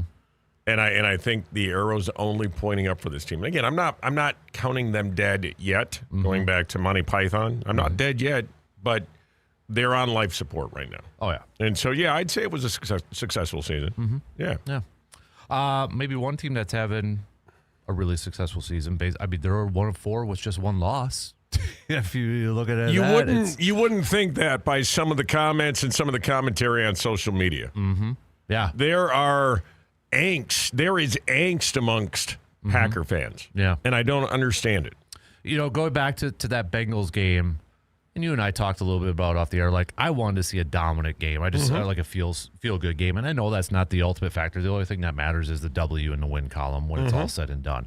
And that game, towards the end, was like, oh, crap, here we go. They were 1 pass play away from punting the ball away, only up 6 to Joe. So there was a little bit of an uncomfortability factor to it. It wasn't that dominating win. But, when you look back at that Bengals game, what were your thoughts on it? Were you satisfied with what you saw? Was there still, it was a typical coach speak after from Matt LaFleur. Got the win, but a lot of stuff to get better at. And I think every coach wants that, the win. But, hey, we're focusing on this week. The more I looked at it, the better I felt. Okay, looking back at watching some of the game film and looking back at the game, in the game itself, I wasn't feeling good about it. Mm-hmm. Looking back, though, I was feeling much better about it. And again, I think, you look at what Jordan Love was able to do You look at I think Jordan Morgan has won that right guard position. Okay, so and you look at what Josh Jacobs was able to do.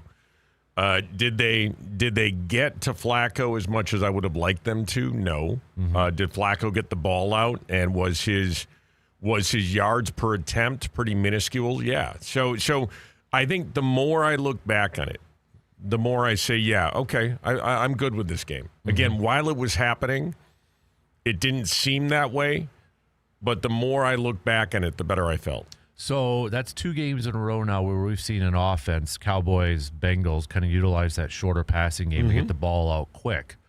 How does Green Bay stop that from happening? How much pressure then is on the corners to maybe up their game in that department? Yeah, I think Hafley needs to dial some things up. And I think he needs to, whether it be a little bit more press where you're bringing guys up, because that's one way to knock guys off a route in a short game. Maybe it's bringing some other guys and from some other areas as far as the pass rush goes.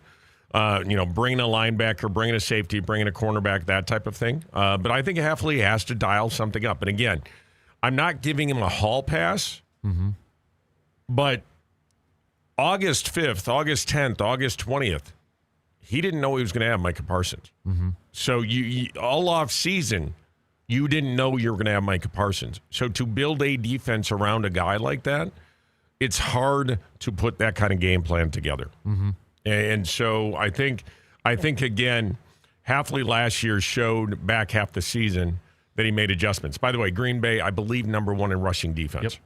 Yep. So he's not – the defense isn't broken. We're not seeing the splash plays from a pass rush standpoint, but I'll take #1 rush defense all day long. One area that they pride themselves on, that they want to be tops in, is turnovers, and they haven't been doing that a lot this year. And you got some people asking about Xavier McKinney. What's wrong with Xavier McKinney? I feel like it's more like, okay, well, maybe the shorter passing game going against Green Bay is probably not helping that because it's taken away the deep threat in there. But how does this team create more turnovers? Is it simply just trying to get after that quarterback quicker and making those errant throws? I mean, is this a concern for you as we continue, that they're not getting those turnovers that they've set that bar at so incredibly high? Yeah, no, it's not a concern yet. And again, I think everything ties back when you talk about that short passing game. You're just not getting the opportunities downfield to make a play. So I look at it and I say, okay, these things will come together. I think what needs to happen is Green Bay needs to get up in some of these games and up comfortably. Once you go 2 scores, you change an offense. And I think what you're seeing is Green Bay the last couple of weeks especially, you're just not seeing other teams having to take chances. So I think it all goes hand in hand when you've got, if you can play a little bit more press coverage, if you can knock them off their routes a little bit. Obviously, quarterback has to hold on to the ball. Now you've got pass rush opportunities. So I think it all goes hand in hand. And again, I'm not ready to throw the baby out with the bathwater with Hafley. I think there's a lot of good football left for this football team. You said it. They're one of few teams with only 1 loss. Should this team be 4-1? Should this team be 5-0? Absolutely. But they've got a great chance coming up with Arizona to be 4-1-1. And if you would have told me 4-1-1 going into the season, I would have been very happy. Offensively, a lot of talk now on social media, Packers social media at least. Should Matthew Golden be more involved in this offense? We saw him over 80 yards, kind of probably his best game. Still looking for his first touchdown and such. But Matt LaFleur earlier in the week said, well, our offense isn't predicated on just force feeding one guy. It's spreading the ball out, getting others involved in that. Christian Watson's going to be returning here soon, maybe this weekend, probably at the latest next weekend. Should they get Matthew Golden? Should they focus on him more within this offense? Should they continue to spread it out? I mean, Romeo Doubs is catching a lot, not a lot of receiving yards, but it's kind of the go-to guy. Tucker Kraft's making plays. Obviously, Josh Jacobs is there. But should they focus on getting more opportunities for Matthew Golden? I think you can start scheming some of those things, and I think that LaFleur did a nice job of doing that against the Bengals. So, is Matthew Golden the undisputed #1? I don't know that yet. Does he look like he has the tools to be a #1? Absolutely. I mean, the smoothness coming in and out of breaks, the hands, and I think that was an area that I don't think a lot of people really realized how strong of hands he has, and late hands as well. So I think, yes, I don't think you force feed him, but I think you start looking at creating more opportunities for him, absolutely. Does this conversation, you think, is out there now because of what we're seeing from Rebecca in Tampa Bay? A little bit, yeah. You're always going to get the comparisons. You're always going to get the guy that they could have drafted or should have drafted. And so, yeah, you always look over and kind of look over your shoulder a little bit and see what's happening with that guy, with that other guy. But I think it's just the evolution of the Green Bay offense. And I think it's a comfort level. And you talked about it earlier today. Jordan Love looks so comfortable back there. You can tell. He's not playing with pain. He's not encumbered at all. And so he looks so comfortable back there in this offense. And again, one of the things I said going into the season is I wanted a better completion percentage from him. You can't ask for much better than 70%. And so I think you're seeing him becoming more comfortable in the offense, him healthy, and I think you're seeing him becoming more comfortable with Matthew Golden. First half of that Bengals game, the offensive line looked a little shaky. Now, I mean, Banks and Tom came back after missing a couple weeks, but I mean, the Bengals were dropping 7, 8 guys in coverage, rushing 3 or 4 guys and getting that pressure. They did settle down in the second half. You mentioned a little bit earlier, should Jordan Morgan be that full-time? I'm not big on rotating. I'm not either. I'm not either. So, I mean, should they just give it to Morgan and be that full-time right guard? Based on what I saw and based on how Green Bay improved as the game went on, yes, I think Jordan Morgan is your right guard, and I think Sean Ryan comes off the bench. Morgan moved the pile. Morgan created a lot of holes and a lot of opportunities. So, yeah, I would give that right guard position to Jordan Morgan. Now, going forward, this is kind of a future thing. Do you think Morgan's better suited at right guard than left tackle going forward? You know what? He looked really good this offseason and this preseason at left tackle. The fact that Green Bay hasn't made more movement to re-sign Rasheed Walker tells me that they're probably going to let him walk. And so at that point, yes, I think you slide Jordan Morgan over and he becomes that left tackle next year. But right now, your best 5. And if he's playing right guard as part of your best 5, you get him out there. Looking ahead to Arizona, don't know about Kyler Murray. If he's going to play in this probably going to be Jacoby Brissett, right? Right. Okay. Yep. Marvin Harrison Jr. is in concussion protocol. So, I mean, those are a couple big-time players that we don't know if they're going to be active for this game and such. But you look at this Cardinals team, probably desperate for a win to keep pace in the NFC West at this point. But how do you see this game, from the little bit that we've seen from the Cardinals and such? What are some of the biggest keys for you that you want to see from the Packers side of things going over to Arizona to come away with a W before the Aaron Rodgers matchup next week? Yeah, so I think we've talked about it a little bit. I think if you do have Jacoby Brissett, you have an opportunity. You also have a challenge. Brissett is a mobile quarterback. All right, but you have an opportunity of a quarterback that doesn't necessarily read a defense that great. And so you've got an opportunity if you get some pressure and you bring some different nuances and you give him some different looks, you have opportunities for turnovers. Jacoby Brissett has shown throughout his career he's prone to turnovers. So I think you going back to our earlier part of the conversation, I think if you win the turnover battle and if you can get 3+ turnovers in this game, and I know that almost sounds like, well, duh, but if you can really put some pressure on him, I think Green Bay wins this game pretty handily. And so the key to the game also, I think they will be able to get some pressure because I think Arizona's offensive line is not that great.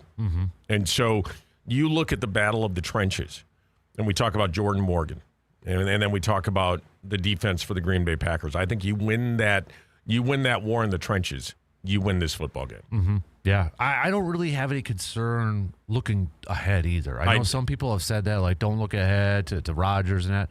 You look at a lot of these guys on this team, though, like how many of them really played with Rodgers? I mean, a handful, and such. So it's not like the Favre. The media will blow this game up more than I think the players will. And there's no animosity with Jordan Love and Aaron Rodgers. Right. Yeah. And so you're not going to have that Favre-Rodgers-esque type of an appearance that Minnesota had with Green Bay back in the day. So, yeah, I don't see Green Bay looking past Arizona. I really don't. And again, and I've come to the conclusion I'm done predicting Packer blowouts. Yeah. If Green Bay gets a 7-point win this week, I'm going to be happy. Mm-hmm. Just being happy with the wins because that's the only thing that matters, right? There isn't ugly wins or good-looking losses. Mm-hmm. It's WLs and Ts. Mm-hmm. That's it. Right. And so you focus on getting the W, getting to 4-1-1. They are the NFC North leaders right now. I believe the second best record in the conference.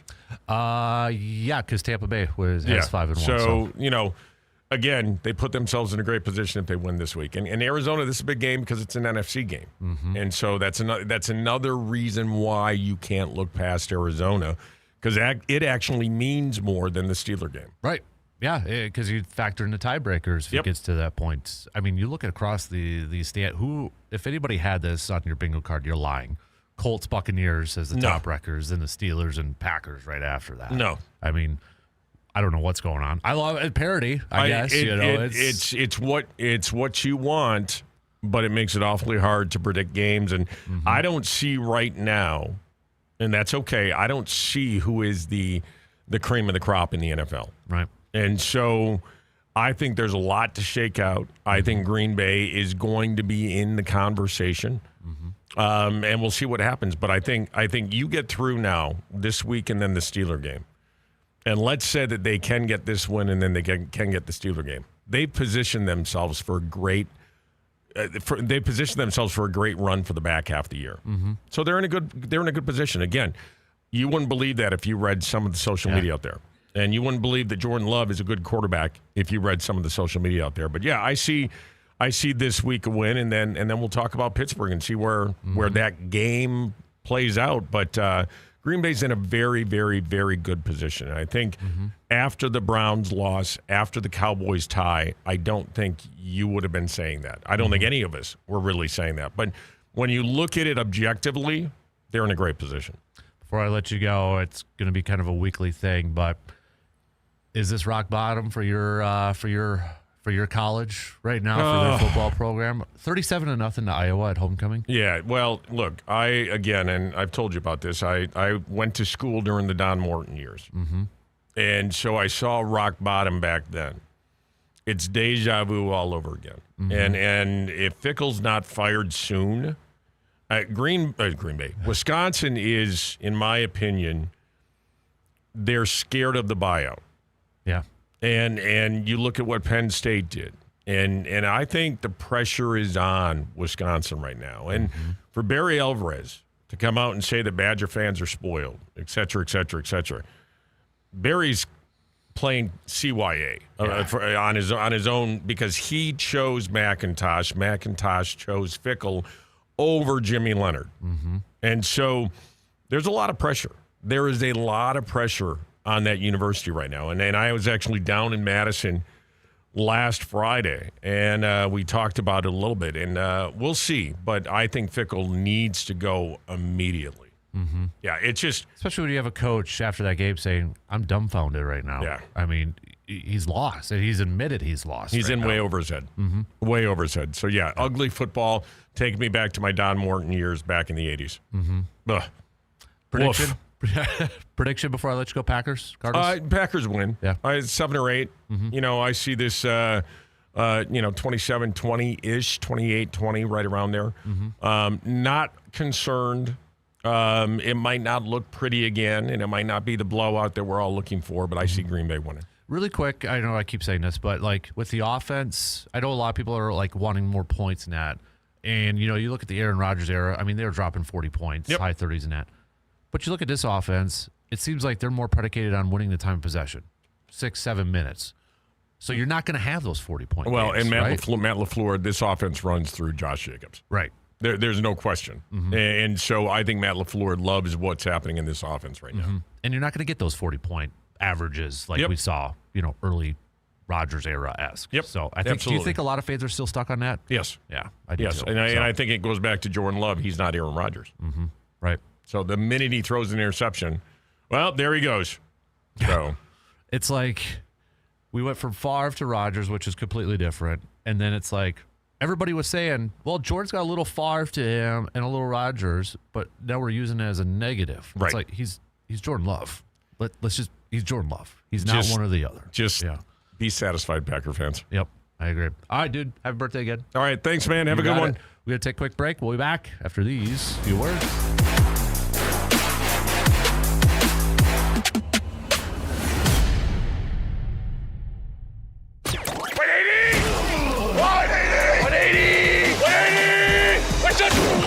The Dan Kasper Show will be right back.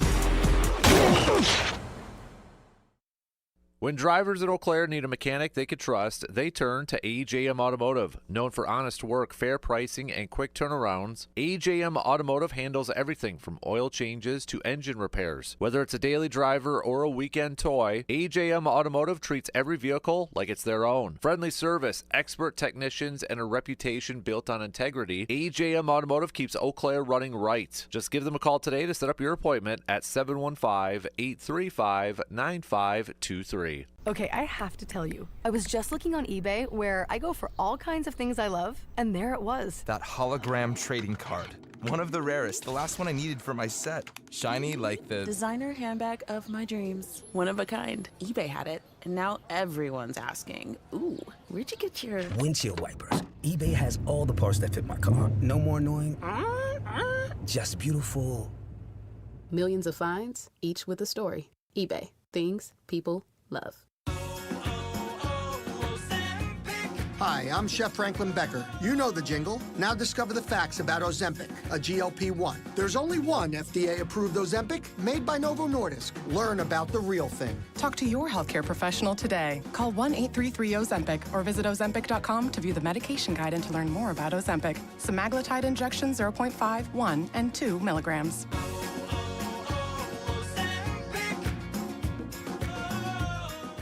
The Trump administration and the Congress are getting more letters than Santa Claus at Christmas time. Let's take a look at that and more farm news this morning on Sports Talk 105.1 and AM 790. That avalanche of letters to Washington is coming from farm groups representing all aspects of agriculture. One of the latest is from American Farm Bureau Federation President Zippy Duvall. In his letter, Duvall said falling crop prices, skyrocketing input costs, and trade disputes are creating conditions that are too much for farm families to bear. He urged leaders in Washington to send out bridge payments to farmers before the end of this year, but added that farmers need long-term solutions, including fair and enforceable trade agreements. Farm Bureau also supports year-round sales of E15 ethanol, getting whole milk back into the schools, and more protection for interstate commerce.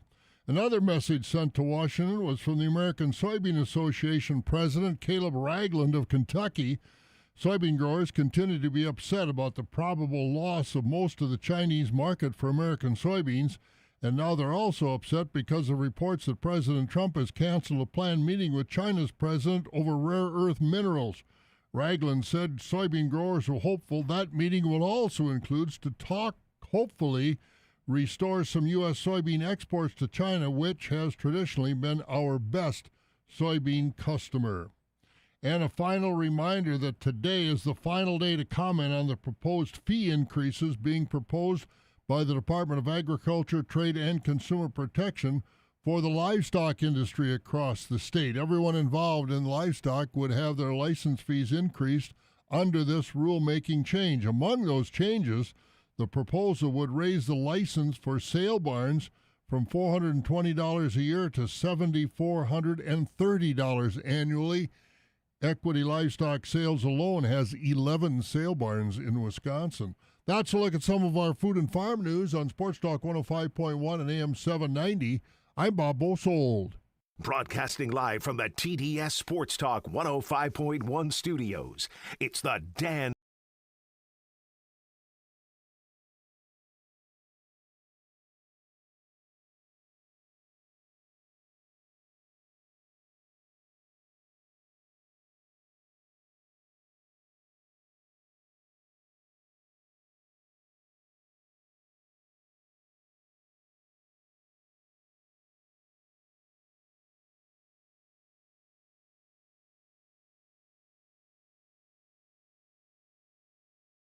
Bobby, it's a tradition, and for hunters who take it seriously, there's one stop that has been trusted year after year, and that is Tilden Gun. From rifles and scopes to ammo and accessories, Tilda Gun has what hunters need to get ready for the woods. No gimmicks, no guesswork, just solid gear, fair prices, and hey, honest advice from folks who know hunting because they live it.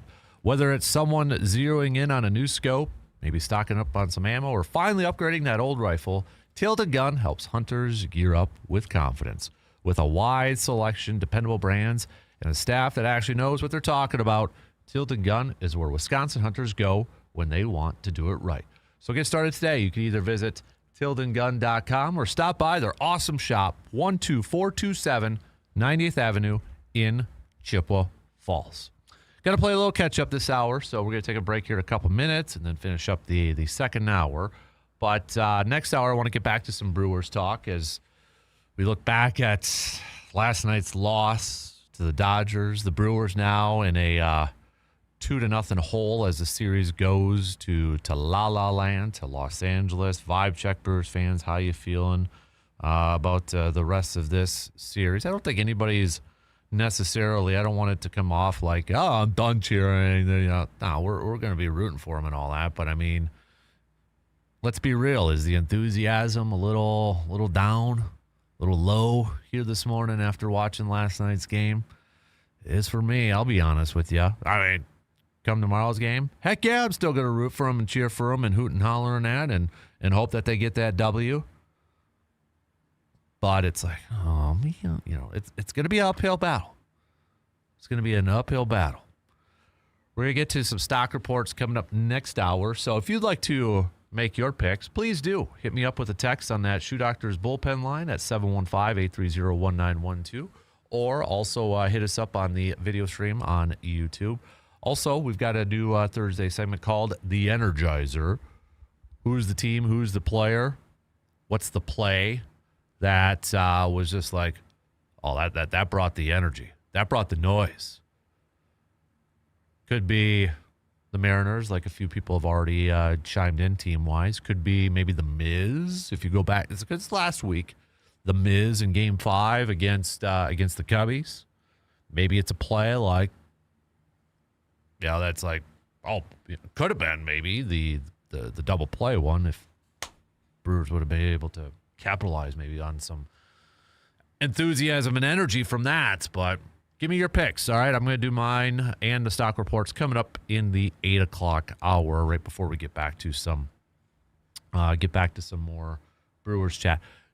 Throwing a little bit of a wrench into it with the Bucks question, and I know it's probably like towards the bottom and on your radar, your sports radar, unless you're a diehard Bucks fan and Hoops fan.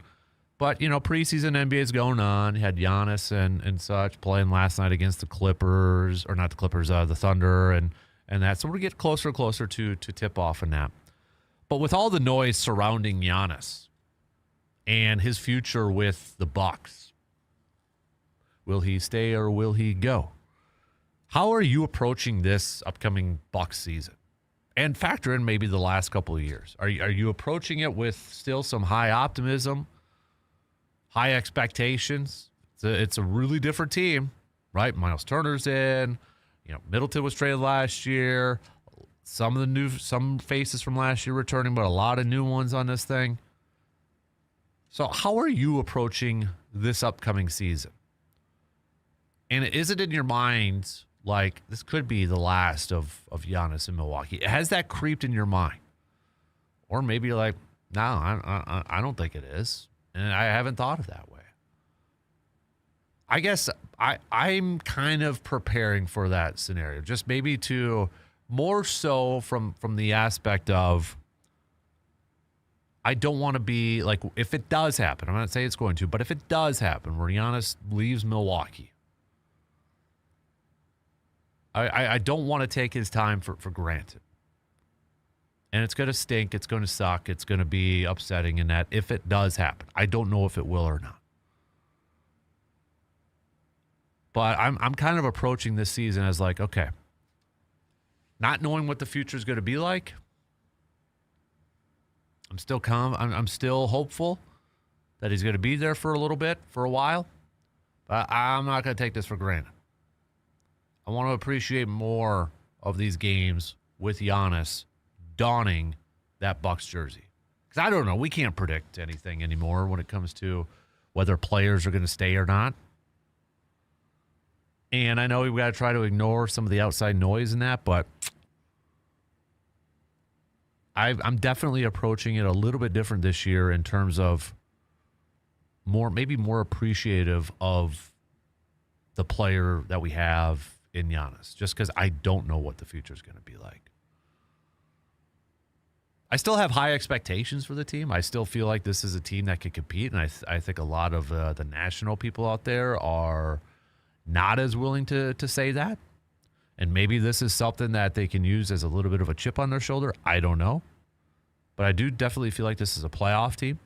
They're kind of, if you think about it, though, too, with the Bucks, maybe in a little bit of a same situation with the Brewers. Now, the Bucks at least won a championship a few years ago, but they haven't been out of the first round in how many years in a row? And the Brewers was like, oh, they haven't won a playoff series since 2018. So it's been a little bit longer, but kind of in a similar situation with that.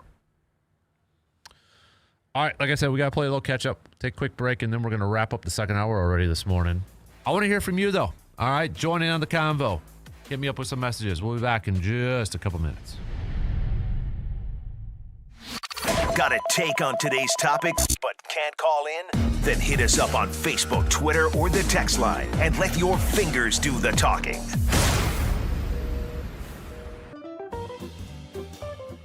Get ready to save with half-off deals. A great way for you to get goods and services that you will love and you don't have to pay full price. Be sure to check out all the great savings that half-off deals have to offer. There's something for everyone, so be sure to see for yourself. Be ready with your credit or debit card and get ready to save. For more details and to find out about all the savings, just go to aroundthe715.com.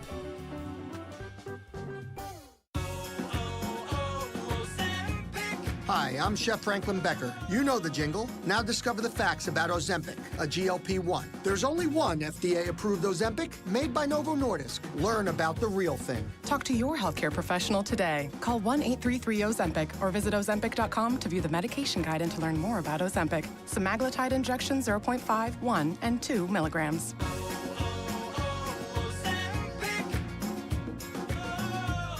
When you bundle renters and auto with Progressive, you can save while protecting your most valuable possessions, like your really expensive limited edition sneakers and your new suit for your cousin's wedding. Except you never actually bought the suit because you can't stop buying sneakers. So you show up to the wedding looking like you're going grocery shopping. But hey, at least your sneakers will look good in the pictures, until you're cropped out of every last one of them. So go ahead and get Progressive, so you can save while protecting the things that matter to you. Progressive Casualty Insurance Company and affiliates and other insurers. Not available in all states or situations. Okay, I have to tell you. I was just looking on eBay where I go for all kinds of things I love, and there it was. That hologram trading card. One of the rarest. The last one I needed for my set. Shiny like the designer handbag of my dreams. One of a kind. eBay had it, and now everyone's asking, ooh, where'd you get your windshield wipers? eBay has all the parts that fit my car. No more annoying. Just beautiful. Millions of finds, each with a story. eBay. Things people love. The Mobile Man Cave is hitting the road for some tailgate road shows. Where should we go next? Let us know by visiting sportstalk1051.com.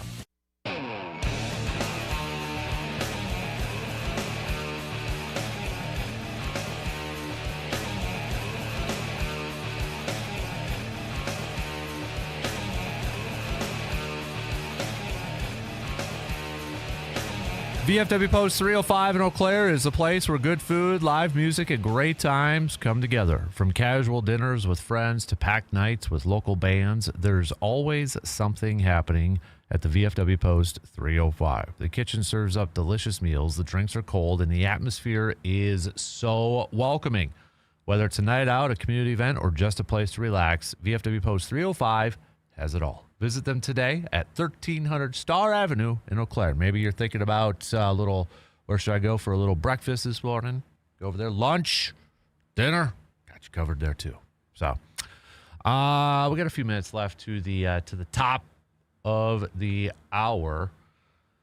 Josh says with Boston and Indy dismantling, the Bucks are back to a top 2-3 team in the East, and if they're competitive enough, he might just stay longer. we think. I think that, and Giannis said this, and I know he kind of says it in ways that make people kind of like, okay, why has it got to sound so cryptic at times? But you go back to last week when Giannis was asked about the report from ESPN about, Nick's situation and that. And yes, Giannis doesn't fully come out and say, I want to stay in Milwaukee my whole career. He doesn't come out and say that. And I think, and I'm guilty of this too. Because at times you're like, can you just say it to make everybody feel better? But when you really listen to what Giannis says, he's like, as long as we're competitive, I'll be here. And I've got no problem with that when you kind of look at it and really take it for what it's worth. As long as the Bucks are committed, as long as they are committed to trying to build a championship caliber team to compete for championships, he'll stay. He has said that. As long as Milwaukee is committed to doing that. And I think he keeps saying that to put that out there as a little public pressure on the franchise. And I think as fans, if you're a Bucks fan, you should kind of be happy about that. Like he is, if there's a player who could put public pressure on a franchise, hey, you better stay competitive. You better try to do everything in your anything you possibly can do to keep this as a competitive team, or I want out. He is putting that pressure on. And I think as fans, we want our teams to always be competing. We want our teams to be going for championships. So I think as fans, when you kind of look at it, yes, it may be a little frustrating when Giannis doesn't just flat out say, I'm a Buck for life. I want to be a Buck for life. But he's going about it a little bit differently, saying, hey, I'm happy staying here, but you got to make sure that you still are putting together a team that can compete. It's not like baseball. I know this might be not the greatest example, but it's like, Paul Skeens with Pittsburgh. Right now he can't say, hey, shape up Pittsburgh and start spending and getting some money or I'm out. Giannis, he could push that. He could do a little demanding. I know some people don't like it when maybe athletes or players get a little bit demanding and such, but I think from this instance, I'm okay with it. Yes, I've been guilty of just wishing Giannis to just, hey, dude, can you just come out and say you want to be a Buck for life so we can stop this? No, he's, I think, keeping the franchise accountable, trying to hold them accountable. All right, we got 10 seconds left to the top, to the shot clock cuts me off here. So, coming up next hour, we'll get back to some more Brewers talk. Let's have a little session here, Brewers fans. How you feeling this morning after last night's game and your team's now down 0-2? How you feeling? Get it off your chest, okay? 2 in, 1 more to go. Quick break, and we'll be back after these news updates.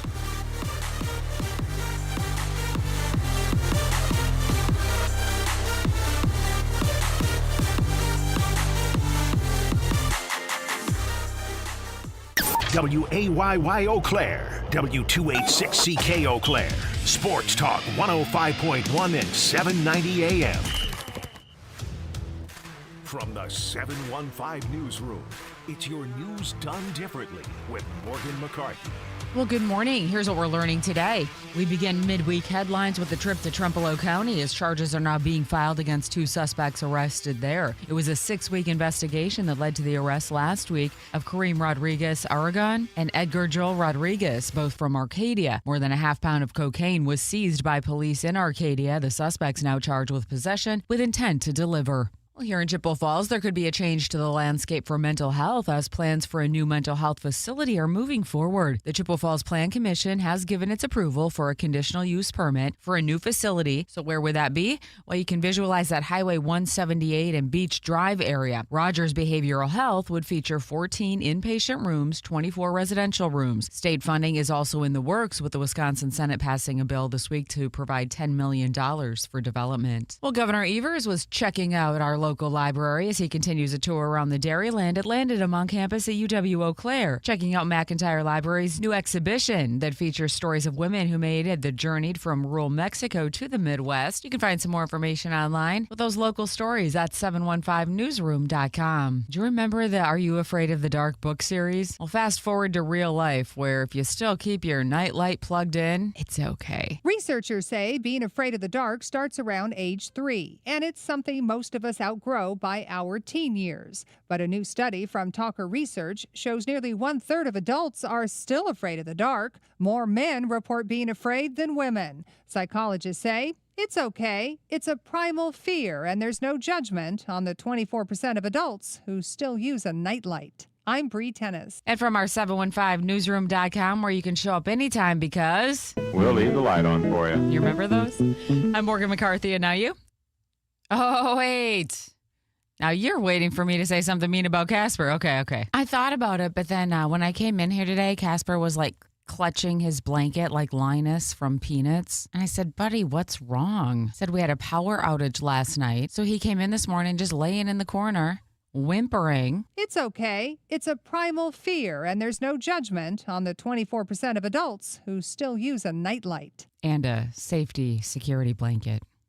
For Sports Talk 105.1, I'm Morgan McCarthy.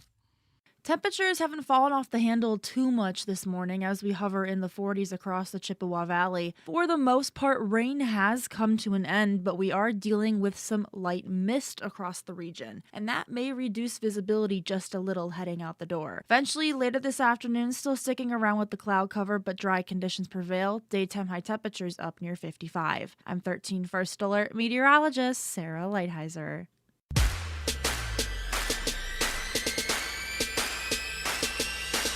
Whether it's a kickoff under the lights or a sunrise on the water, Wisconsin lives for the moment. Sports, outdoors, and everything in between. So grab your coffee and turn up the volume, because it's the Dan Kasper Show. Third hour kicking off this morning. Happy Wednesday, everybody. Coming up, we got some stock reports we're going to do. We got a new Wednesday segment called The Energizer. Who's the player, who's the play, who's the team that has brought the energies, brought the noise in the last week. Make your nominations by hitting us up with a text or hit me up on social media, Instagram at DANKASPER Sports, X/Twitter at DANKASPER. Facebook.com/Dan Kasper Sports. YouTube. Make sure you follow, subscribe to the YouTube page at Dan Kasper. Also, don't forget, follow, subscribe to the Man Cave podcast. We've got some stuff coming up here, especially with the spooky season here. If anybody's got a good, I'm getting in the Halloween mood here a little bit. Anybody's got a good, creepy, scary, personal story they wouldn't mind sharing, email me that story. So I can include it on an upcoming episode of the podcast. All right, mancavepodmail@gmail.com. We're gonna get to our stock reports coming up a little bit later on, and that Energizer. I'll make my picks. Get to some of your picks and such. Mark from Eau Claire. Freddie in the 70 pitch count by the fourth inning, while Yamamoto only in the 30s. Freddie needs to get that count lower to go deeper and stay fresher. Yeah, I mean that's something we've been. I think has been talked about all the time. That's the one downfall with Freddie so far. I don't know if that's something that he can try to figure out, but that's been Freddie for the last how many seasons right now. I don't know if that's just kind of what you get with Freddie, if that's something that he could continue to try to get better at. Pat Murphy's talked about it, but it is definitely one of the downfalls of Freddie Peralta. Great pitcher, just doesn't last long. Gets the pitch counts up.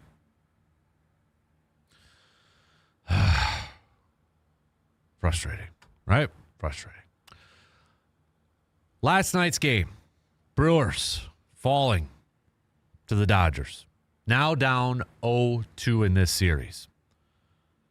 Got started off with Jackson Chirio's solo shot first pitch to kind of set the tone, take the lead 1-0, and we're thinking, all right, Les, got a little energy going. We're going to go here. Dodgers tie it up. Dodgers take the lead and don't look back. And then after that home run, how many hits for the Brewers? Two. That's it. Terang and Frelick, singles. That's it. Nothing else. One walk from Ortiz. That is it.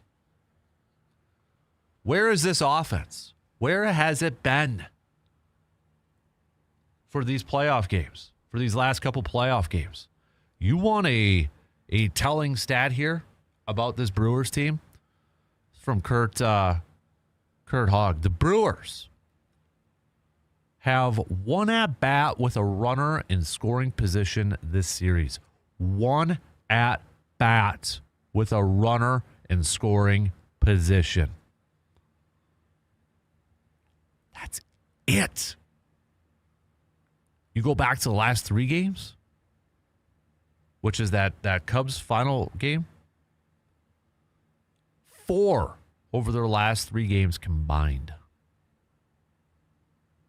Not only are they not getting on, they're not getting in. I mean, when they do get on, they're not even in run scoring position.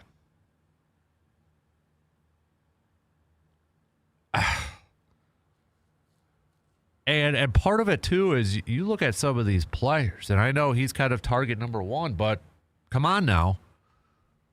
Christian Yelich.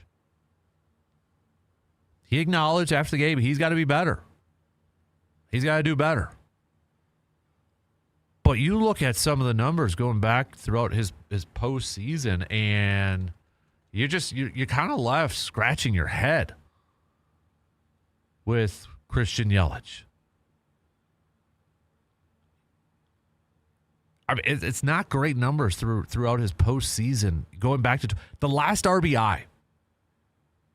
The last RBI for Christian Yelich in the postseason, you got to go back to 2018. This is the leader. This is the guy in the regular season. 29 home runs to lead the team, over 100 RBIs. He's 0 for his last 17 at-bats right now. 11 groundouts. I know he's not a very emotional player. You don't see a lot of emotion come from him when he's playing the game in that. And I'm not saying he's got to instantly turn into that, but I mean, watching the games, and I know it's kind of a maybe a dangerous line to get to when you talk about body language. I mean, we went through that to death with Aaron Rodgers. But that you could tell. That you could tell his body language. It's just there's like no enthusiasm. There's no energy from Yelly right now. It's what's going on in the postseason. We especially for a guy, if he's going to be batting leadoff, if he's going to bat in the 2 spot, the 3 spot, the 4 spot, any one of those spots, 1 through 4, Yelly has got to do a better job of producing. 2 RBIs in his first career playoff game. He's had 1 in his next 24 playoff games, 0 since 2018. Oh, that's bad for Christian Yelich. That's unacceptable. Pat Murphy after the game said about Yelich, he's getting pitched really, really tough. They're very aware of his abilities. There's a really small sample size. I know it's critical because it's now, but I'm not worried that Yelich won't respond. And Murphy has to respond and answer the question that way. And that is a Murphy answer. He is always, always, always going to have his players' backs. He'll be the first one to credit them. He'll call them all once in a while too, for sure. But he will always have their backs. I'm worried though, so I'm going to respectfully disagree with the skipper. I'm worried. I think a lot of Brewers fans are worried, and we're frustrated from what we are seeing from him. We're frustrated, other offensive players too. Terang, yes, he had the home run in Game 5 against the Cubbies. After that, hit yesterday, Nat, he is not showcasing what he's been able to do at the plate. Overall, it's just been offense, maybe outside of Jackson Chourio, and yes, you get a little bit from Contreras, but I mean, Chourio has been like the most consistent, it feels like. But this Brewers team, I don't want to take anything away from the Dodgers, okay? Blake Snell and Yamamoto, fantastic. I mean, they came into this series, and their 2 starts, they have been spectacular. So I don't want to take anything away from them and kind of come off by saying, Brewers are losing this series. You got to tip your cap to the Dodgers. They're doing what they're doing. They're doing what they're supposed to be doing. Their 2 starters have pitched magnificent. Everybody and their grandmother knew the best way to beat the Dodgers is to try to get to their bullpen. And the Dodgers know that too. Okay, let's not be foolish. They know that too. So they have stepped up. Their starters have really, really stepped up and said, we're not going to allow that to happen. And they, again, Snell, Yamamoto, fantastic. And they've got these hitters fooled right now. There was this stat during the game yesterday, or this little nugget from Jack Stern, who covers the Brewers, and we've had him on the program before. But through 4 innings of that game yesterday, the Brewers had a 52% chase rate against Yamamoto without chasing a single 4-seamer out of the zone. What does that mean? As Jack said, whatever the Brewers think he's going to give them, or whatever the Brewers think they're seeing out of his hand, they're wrong. Brewers were guessing wrong. Brewers were thinking wrong. That's a credit to those pitchers, but also, I mean, Brewers hitters got to be better at that point. It just feels like it feels like, are the Brewers playing as a team right now? I mean, there's been times they've had chances, and the Brewers were a team that did this all season long, capitalizing on mistakes, capitalizing on errors from other teams. The Dodgers have had those.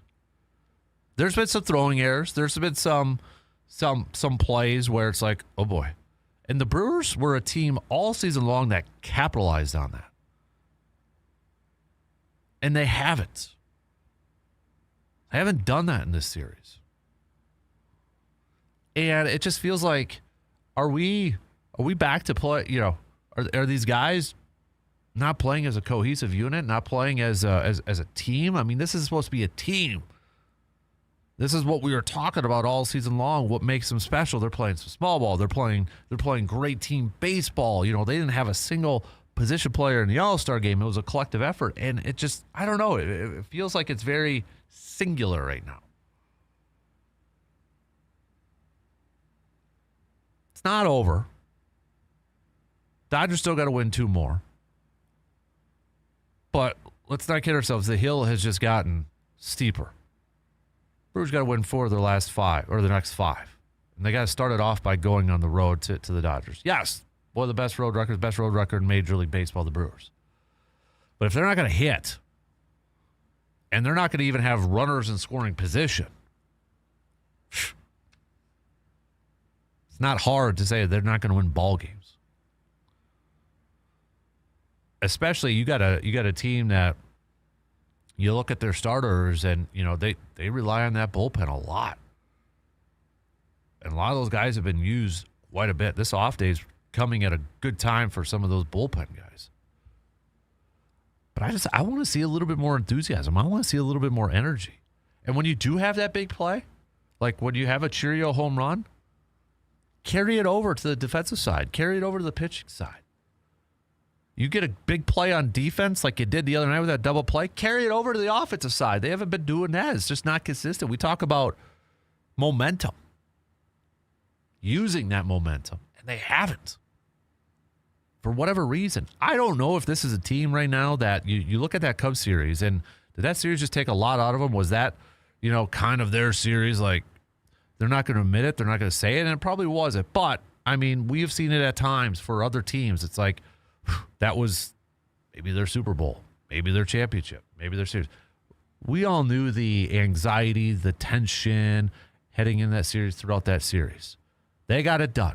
They probably heard a lot of the noise, the talk. Brewers haven't won a playoff series since 2018. Well, they got that monkey off the back. But have they lost the focus a little bit? Dodgers, obviously, it's championship or bust for them every single season.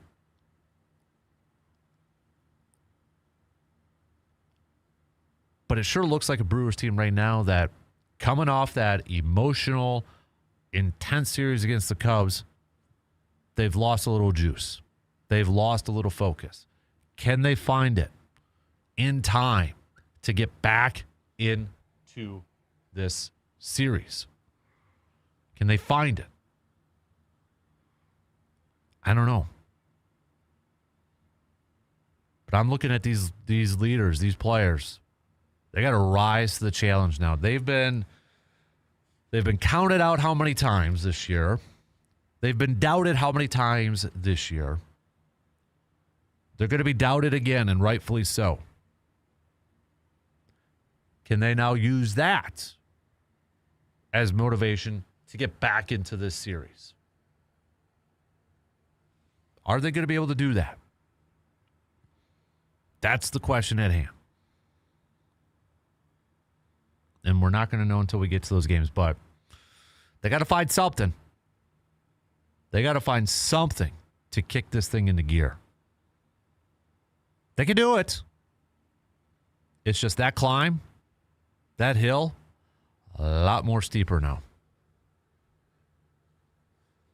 Let's take a quick break. We'll have more Brewers talk. Your thoughts, hit us up with a text, 715-830-1912, or comment on the video streams, social media, all that good stuff. We'll take a quick break and be back with more after these few words.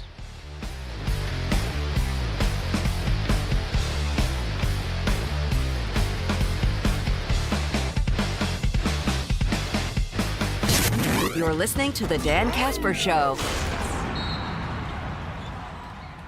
Grant here for Kai's Chevytown, a short drive from anywhere, just off of Interstate 94, exit 41 on the north side of Menominee. They've been helping people with their vehicles for 3 generations. They helped me last September when I was in a pinch, and my old trusty dusty car finally kicked the bucket, and I needed something new. I love my Malibu. The buying process was so easy. They walked me through every step of the way. I can't recommend them enough. So if you're in that spot and you're thinking, maybe it's time to upgrade, especially as you wake up this week and it's cold. Oh, well, I've been wanting to get a truck or an SUV or something that suits me a little bit better in the winter. If you go to ChevyTownUSA.com, you can see their truck month deals on 2026 Chevy Silverado 1500s, or even their 2025 model closeout, which is just full of Blazers and Equinoxes and Trail Bosses and Colorados and all sorts of things that might just be perfect for you if you're looking for something a little bigger and sturdier in the winter. So go online and look at their inventory, or give them a call and ask them any questions you might have. ChevyTownUSA.com. Be wise. See Kai's for the best buys.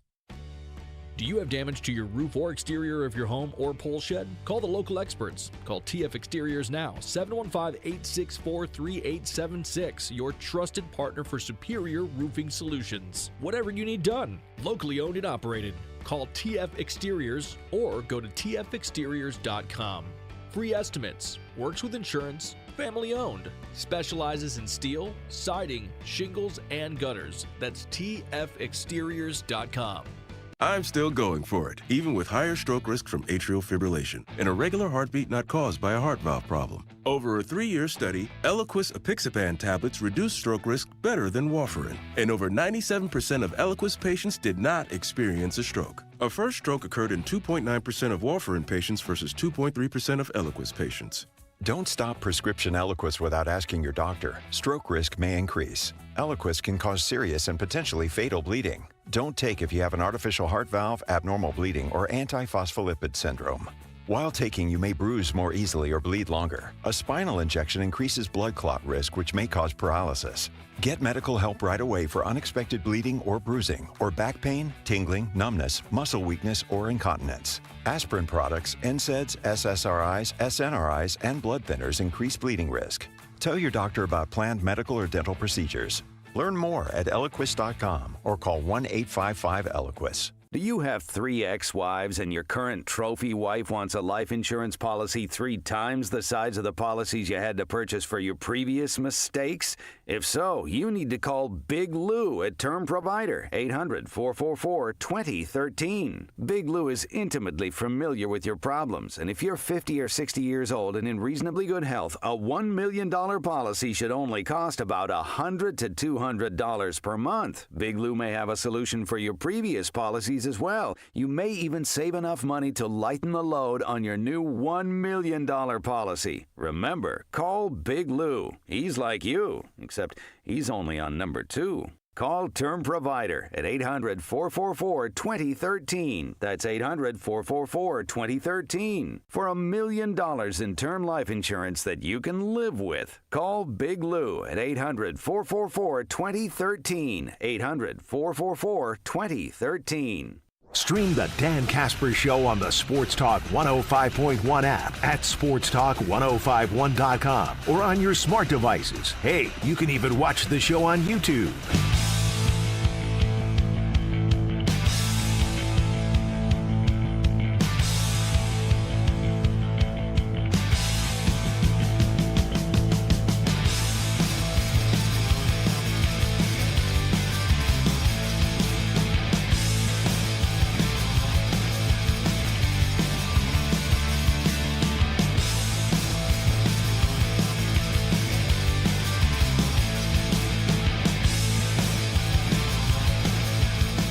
When injuries happen, athletes and families across western Wisconsin trust Chippewa Valley Orthopedics and Sports Medicine. From sprains and fractures to joint replacements and rehab, their team combines expert care with advanced technology to help patients recover faster and stronger. With decades of experience and a focus on personalized treatment, Chippewa Valley Orthopedics and Sports Medicine keeps the Chippewa Valley moving.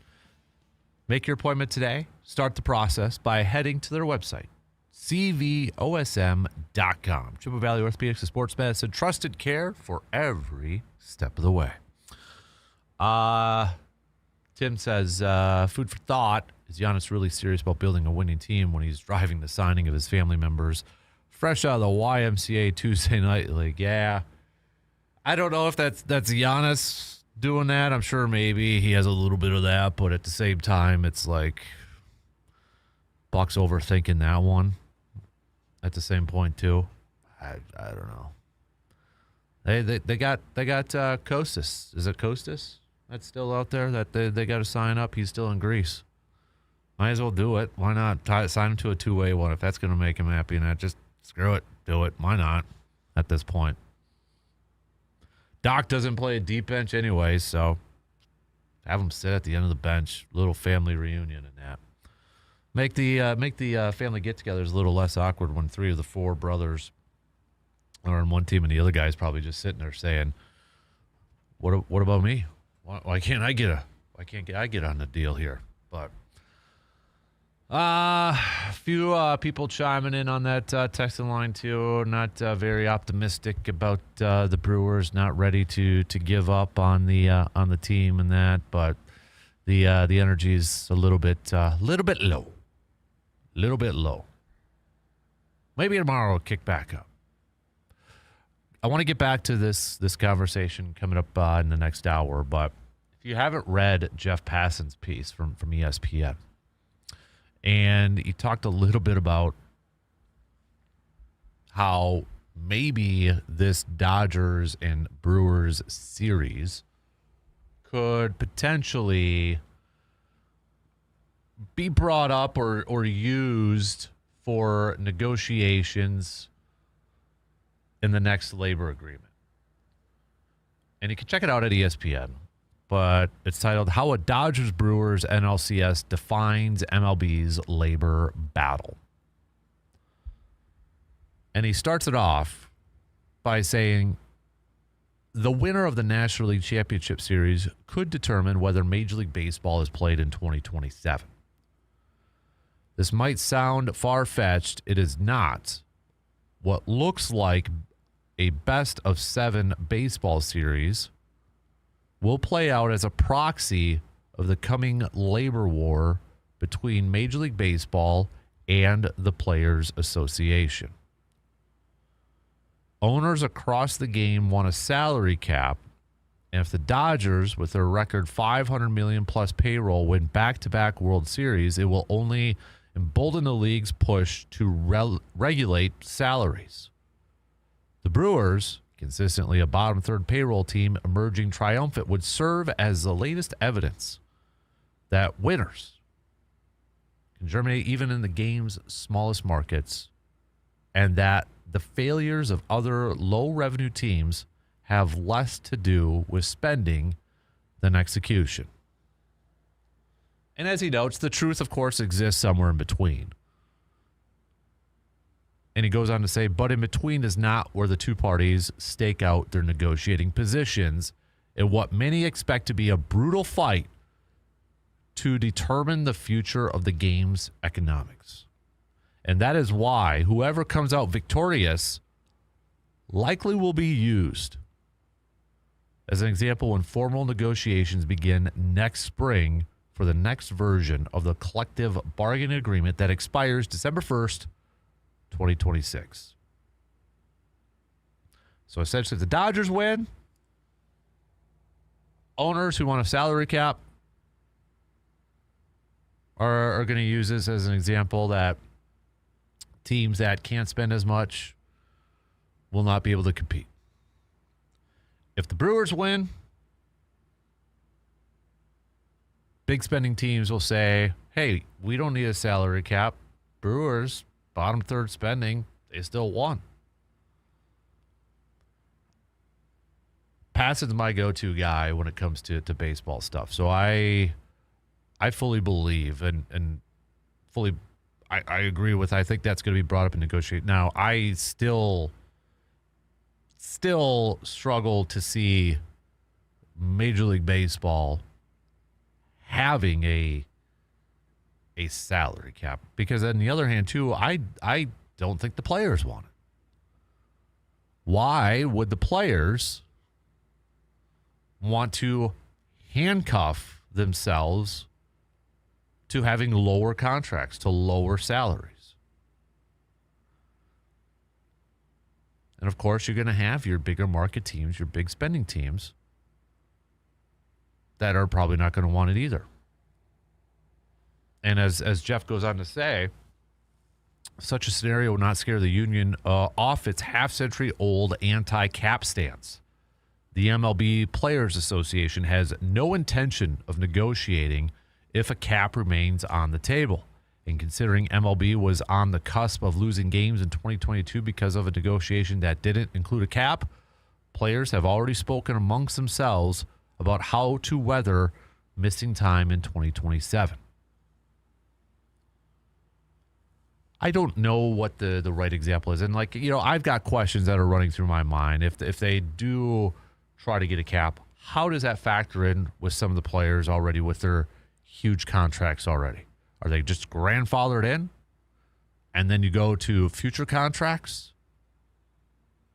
Because you can't really, you can't adjust the contract and make guys take pay cut. I don't know. But I would assume those involved in thinking about this already have ideas in place. I don't know what it would be off the top of my head.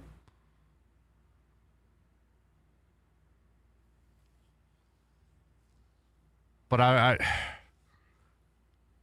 it sure is setting up to be a very, very, very messy negotiation coming up in a couple years. But I know a lot of Brewers fans, they want a salary cap. They want a salary cap. So we throw out these scenarios all the time. Some of you did it at the beginning of this postseason run. Would you sacrifice a Packers Super Bowl for the next 20 years for a World Series? All right. Let me throw it back at you then. Would you sacrifice this series? Pretend that the series didn't begin, because now it's probably easier to do it. But let's pretend, for argument's sake here, the series has yet to begin. Would you sacrifice this series if it meant you're going to get a salary cap? I threw that out there in the first hour, and it was an overwhelmingly yes.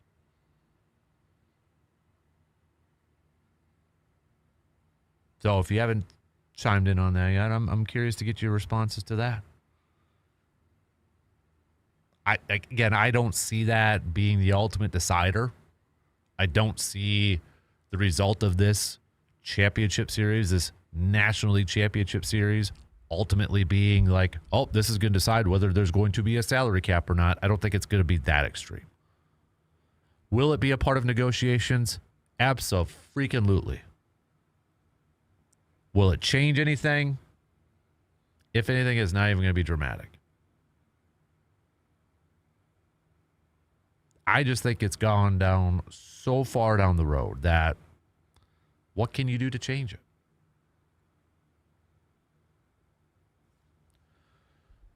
All right, we'll take a quick break. We got more. We'll get back to this. I want to dive into it a little bit more coming up in the next hour and such. So, all right, quick break. Chat a little football, chat a little green and gold. Coming up after these few words.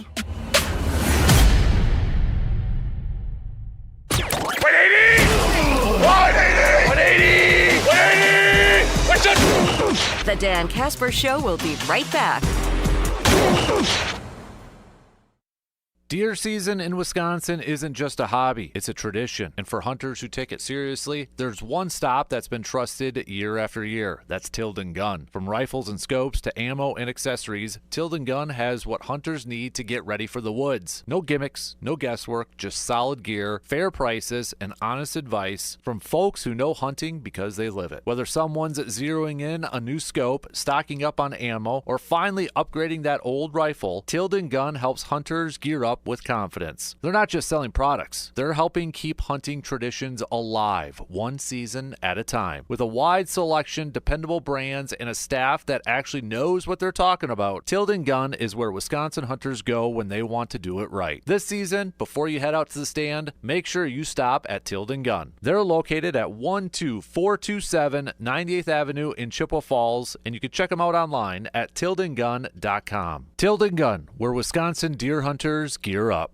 Have you been wanting, no dreaming of some new flooring for your particular space? You daydream about it constantly. Those Rigid Max floors in the kitchen, the new carpet in the bedrooms. It's affecting your life because you can't stop thinking about it. But you've been waiting for that right moment to jump in and get that new flooring. Well, you listening right now, your patience has paid off because going on right now is Carpet City Flooring Center's biggest sale. Check this. You can get up to $300, $600, or even $1,000 of savings on all hard surface flooring products. That means you can save on waterproof vinyl planks and tiles. Or if carpet has been what you've been dreaming about, you can get free carpet installation. This isn't a joke. These are some major sales going on right now at Carpet City Flooring Center in Eau Claire. So stop what you're doing. Visit the team at Carpet City Flooring Center in Eau Claire today at 3109 East Hamilton Avenue and take advantage of this sale going on right now through October 25th. Stop on in at Carpet City Flooring Center in Eau Claire by October 25th and let the team there help your dream become a reality. I'm still going for it, even with higher stroke risk from atrial fibrillation, an irregular heartbeat not caused by a heart valve problem. Over a 3-year study, Eliquis apixaban tablets reduced stroke risk better than warfarin, and over 97% of Eliquis patients did not experience a stroke. A first stroke occurred in 2.9% of warfarin patients versus 2.3% of Eliquis patients. Don't stop prescription Eliquis without asking your doctor. Stroke risk may increase. Eliquis can cause serious and potentially fatal bleeding. Don't take if you have an artificial heart valve, abnormal bleeding, or antiphospholipid syndrome. While taking, you may bruise more easily or bleed longer. A spinal injection increases blood clot risk, which may cause paralysis. Get medical help right away for unexpected bleeding or bruising, or back pain, tingling, numbness, muscle weakness, or incontinence. Aspirin products, NSAIDs, SSRIs, SNRIs, and blood thinners increase bleeding risk. Tell your doctor about planned medical or dental procedures. Learn more at Eliquis.com or call 1-855-ELIQUIS. Okay, I have to tell you, I was just looking on eBay where I go for all kinds of things I love, and there it was. That hologram trading card. One of the rarest, the last one I needed for my set. Shiny like the designer handbag of my dreams. One of a kind. eBay had it, and now everyone's asking, ooh, where'd you get your windshield wipers? eBay has all the parts that fit my car. No more annoying, just beautiful.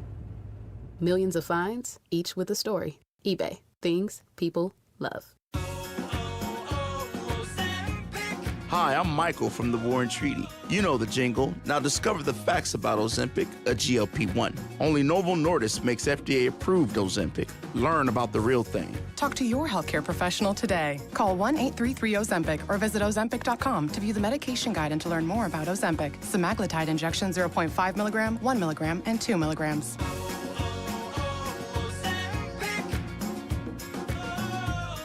Think Verizon, the best 5G network, is expensive? Think again. Bring in your AT&T or T-Mobile bill to a Verizon store and we'll give you a better deal. Now, what to do with your unwanted bills? Maybe turn them into paper airplanes headed to See Ya Never AT&T and T-Mobile. Jokes aside, the best 5G network has you covered with the most ways to save on plans, streaming, and phone deals. So bring in your bill to your local Verizon store and we'll give you a better deal. Rankings based on Root Metric True Score report dated 1H 2025. Your results may vary. Must provide a postpaid consumer mobile bill dated within the past 45 days. Bill must be in the same name as the person redeeming the deal. Additional terms apply. Broadcasting live from the TDS Sports Talk 105.1 studios, it's the Dan Kasper Show.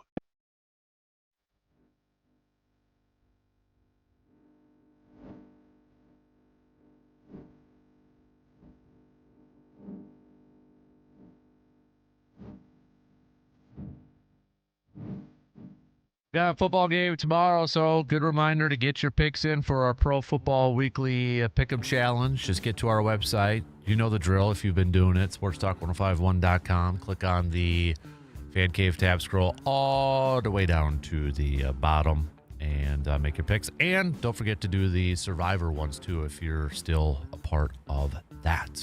So, what, week 7 already coming at you? Coming at us?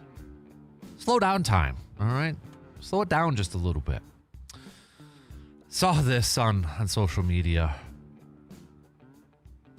Twitter account, miserable SD fan. So I'm assuming, Padres fan. So of course they're going to be a little bit of a knock towards the Dodgers, but I still think it's kind of, just to put this in perspective in terms of the amount of money and such. Brewers, talking about the Brewers, posted facing this $325 million arm a night after facing the $182 million arm is a tough scene for the Brewers. Game 3, they're going to have to face the $700 million guy, I think, or maybe the $136.5 million guy. I don't know. Anyways, incredible Cinderella run for the Dodgers. Have to tip the cap. I love it. I love the sarcasm in it. Not wrong, but boy, that's a ton of cash. Can you imagine? Jeez. If there's no salary cap, kids grow up to be baseball players. It might be a tough ride, a long ride in the minors, but grow up to be baseball players. And remember, guaranteed contracts too. Ooh. Now, I'm not going to pretend to know the semantics and how the numbers and such, but if they made it to where contracts weren't guaranteed, could that be a factor in on that? I don't know. Because you look at it like the NFL. Yes, they have the hard salary cap and such, but it's not fully guaranteed. You got guarantees, you got signing bonuses and such.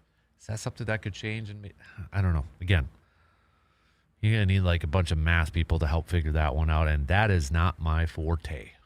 Not even close. So, but you look at the last night's game, too. I mean, Freddie Peralta goes in there, pitches 5 2/3. Uribe pitches 2/3 of an inning. Ashby pitches 2/3 of an inning. Tobias Myers gets in there, pitches 2/3 of an inning. Gasser goes 2/3 of an inning. Anderson finishes off with 2/3 of an inning. So, I mean, it was. And then Yamamoto just goes straight 9. 9. Doesn't even go to the bullpen. Everybody in the world knows the game plan to try to beat the Dodgers is to try to get to the bullpen. And the first 2 games, Snell goes 8, Yamamoto goes 9. I mean, you got to tip your hand, you got to tip your cap to him. But man, it'd be nice if the offense could just make it a little bit more difficult on them and start to rack up some of that pitch counts, for crying out loud. Coming up in the next segment, I'll do my stock risers and stock fallers, stock reports. So if you got a stock riser, you got a stock faller, let me know. Okay, text it on over on that Shoe Doctor's bullpen line. That's the quickest, easiest way for me to get your comments. So again, that number, put it in your cell phone, program it, save it, 715-830-1912. Wednesday, we got a little new segment that I'm going to call the Energizer. Who's the play? Who is the player? Who is the team that in the last week or so brought the noise, brought the energy? Okay? A lot of you picking the Mariners out there. That's a good one to go into Toronto. That's a fantastic one. I'll go back a few days. I know it's probably kind of forgotten and such, but bringing the noise, bringing the energy, I got to go with the Miz in Game 5. Heck, you could even go before that, too, if we go last week. I think it would have been, both games would have been in a week, right? But the Miz, what he did in Game 5 against the Cubbies, yes, gave up a solo shot, but how he has pitched in the postseason so far in his 2 games, I got to give my Energizer to Mizorowski. He's going to pitch in L.A., but at what point? Do you give the start to Quintana and then you have the Miz come in after him? Do you have the Miz start to try to get some energy and stuff going right away? I think you kind of have to do what's been working for Mizorowski and have him come out of the pen. But the thing is, can we get some run support right away? Can we put up a crooked number and then go to Mizorowski, and hopefully Mizorowski is pitching like he did in the first couple games of this postseason. And then you build off that enthusiasm and you build off on that energy. I don't know how it's going to play out. Or do you pitch Quintana for Game 3 or Miz for Game 3 and then the other one goes for Game 4? Or you save Quintana for Game 4? Who knows at this point? Just get a win. Get a win tomorrow. Just get that, and then we'll figure out Game 4 and go game by game at this point. That's all we can hope for. It's all we can wish for. But it's definitely frustrating. A lot of you, I asked for you to text in and describe, how you're feeling this morning. Dejected has been a word used. Frustrated, sad, annoyed, upset, pissed. I mean, all those type of words have been used, and some I can't say, but I get it. You're venting a little bit. It was, last night watching that game, I was like, okay, Jackson's starting it off. He's got the solo shot right away. Let's roll with this. Let's ride with this. And then Freddie had that inning. Gave up the solo shot. Then lost the lead. It's like, jeez. Kind of just sucked out some of the energy. That's the thing that bugging me about this team too. Where is this enthusiasm? Where is this energy? Where is those fist pumping and those big plays? I mean, they've made some plays where you'd think, okay, now you ride that. Use it. Use that momentum. And they just haven't been doing it for whatever reason. Haven't been able to ride that momentum. And again, that's a credit to the Dodgers. I get it. It's a credit to the Dodgers, but for a team all season long that has been able to capitalize on mistakes from other teams or ride some momentum. It's been absent in this series so far. All right, we'll take our final break. Stock reports time. Ding, ding, ding, ding. Stock report. That's the best sound effect I have right here. Whose stock is up and whose stock is down? Last call for your picks. I'll get to mine coming up here in just a little bit. But first off, we'll take our break and we'll start to wrap up the third hour coming up after these quick words.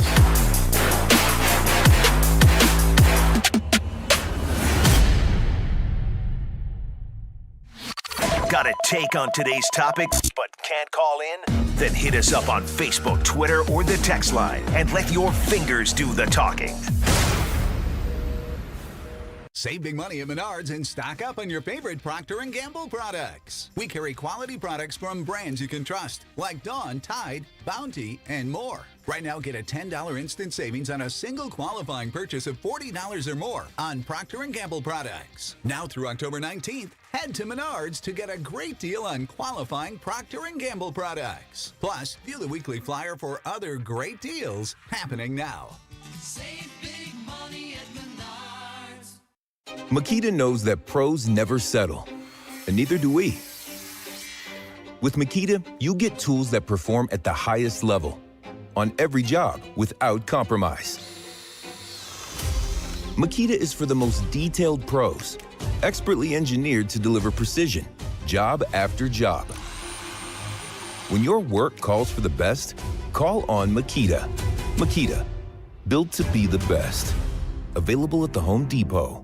Think Verizon, the best 5G network, is expensive? Think again. Bring in your AT&T or T-Mobile bill to a Verizon store and we'll give you a better deal. Now, what to do with your unwanted bills? Maybe turn them into paper airplanes headed to see you never, AT&T and T-Mobile. Jokes aside, the best 5G network has you covered with the most ways to save on plans, streaming, and phone deals. So bring in your bill to your local Verizon store and we'll give you a better deal. Rankings based on Root Metric True Score report dated 1H 2025. Your results may vary. Must provide a postpaid consumer mobile bill dated within the past 45 days. Bill must be in the same name as the person redeeming the deal. Additional terms apply.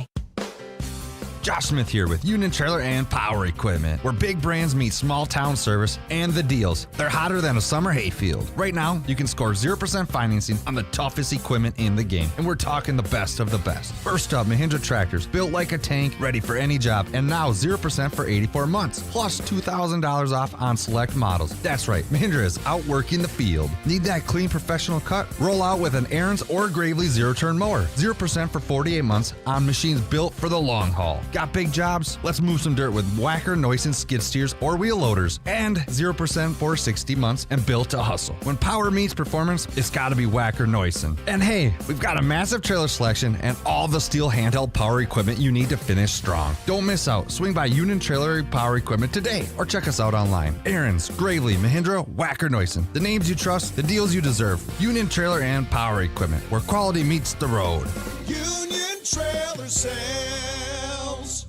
Express Employment Professionals makes hiring really easy. Forget about posting jobs, sifting through resumes, being ghosted, and interviews with unqualified applicants. Move up to the pros with ExpressPros.com. With Express, you can lower contingent labor cost and reduce turnover. Every day, Express recruits and screens a variety of workers in your area. So when it is time to hire, they have the talent you need. You're ready to improve your hiring efficiency? Choose Express. Go to ExpressPros.com to find the location nearest you. That's ExpressPros.com.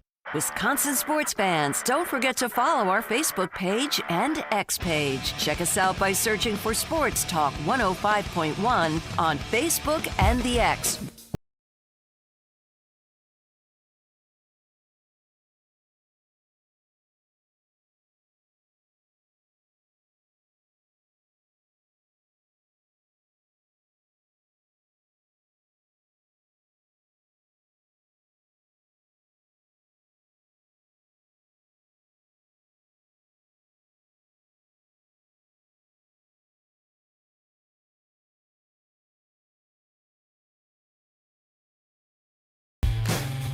Stock report time. Whose stock is up? Whose stock is down? If you want to make your last second picks, hit me up with a quick text.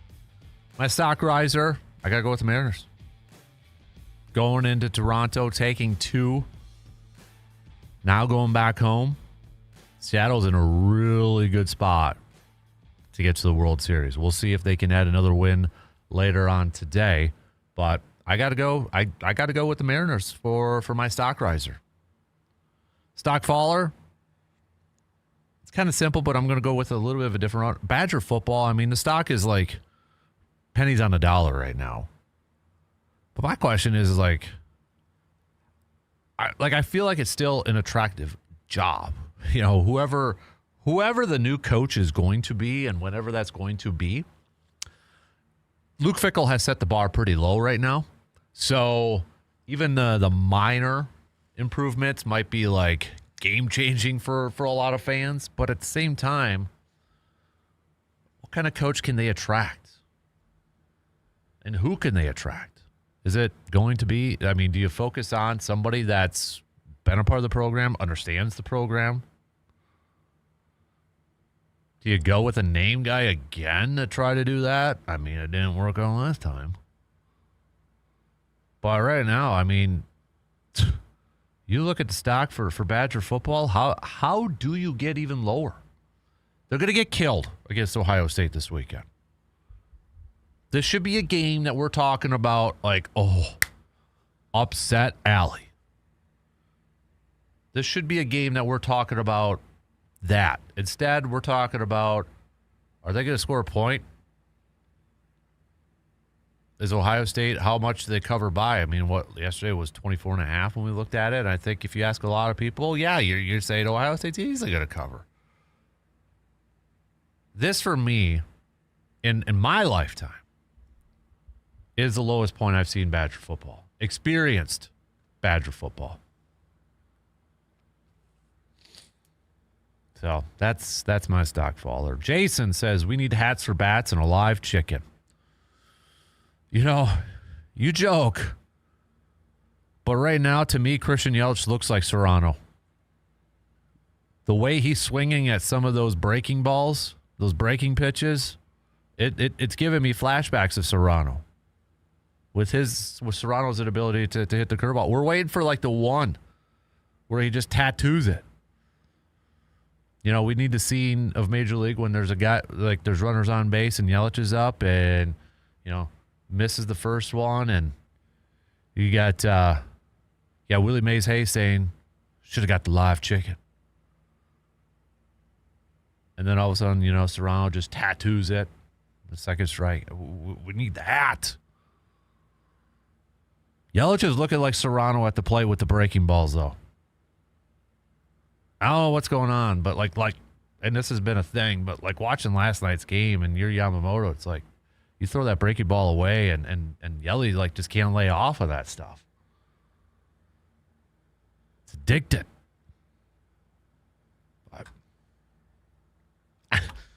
Got to get some rum for Joe Boo. Got to do something to kick this thing into gear. Got to do something. I would ask for a vibe check and such for Brewers fans, but I think we kind of already know where it's probably at. Right now, you're probably not feeling too good. Some are probably still staying optimistic. And the thing is like, we're still going to root for them. We're still going to cheer for them. We're still going to hope for wins. We're going to hope for, you know, hey, let's down 0-2. Let's win the next 4. Hey, Red Sox were down 0-3, and they won their next 4 0-4. We do it. Let's do it.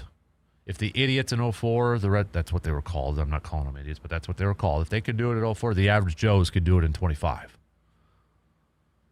You know, let's have that mindset. But I understand. Like I'm with you on a lot of you. I'm a little like, it's not looking great. The hill is steeper. The hill is a lot slippier. It's like going up the hill in winter here at UW-Eau Claire, walking up that hill. It's going to be tough. It's going to be really tough. But I think it's simple. I mean, it's still the same kind of game plan. It's just the Brewers haven't been able to execute it. It's trying to get to the bullpen, and it's you gotta get on base. You gotta get on base. This stat, this number just blows my mind. I keep going back to it. It just That's the thing that really stands out to me. The Brewers have one at-bat with a runner in scoring position this series. One AB. That's it. One AB. And going back to Yelich, where we talked about his postseason RBIs, he hasn't had one since 2018. His last one was that leadoff home run in Game 7 of the NLCS in 2018 against the Dodgers. That's the last time Christian Yelich had an RBI in the playoffs. Those two numbers I just went through, or those two nuggets, are mind-blowing to me. How does Christian Yelich not have an RBI? And I know he missed last season's postseason. Okay, and I know he missed was it 19? So I mean, yeah, you got a couple of seasons in there. Or not last season. Yeah, last season. So I mean, okay, there's a couple of seasons he missed. Okay, but still. The fact that whether he's a leadoff, hitting in a 2 spot, 3, cleanup, the guy who led the team in home runs, has over 100 RBIs this year. The fact that he has not had an RBI in the postseason since 2018, bonkers. Unacceptable, but Jesus. Got a couple of people saying, I'm most disappointed. This is from Ben on our text line. Ben says, I'm most disappointed in Christian Yelich's performance this postseason. For a guy who had a nice bounce-back year in terms of power, to see him not have that in the postseason is incredibly disappointing, especially when you factor in his contract. Dave also says, it's frustrating watching Christian Yelich this postseason. For the guy being the leader on this team, he really hasn't stepped up this postseason to help lead the team to their first World Series since '82. Luke with the text says, Yelich definitely is the most disappointing player. I would also throw Trang in there outside of his home run in Game 5.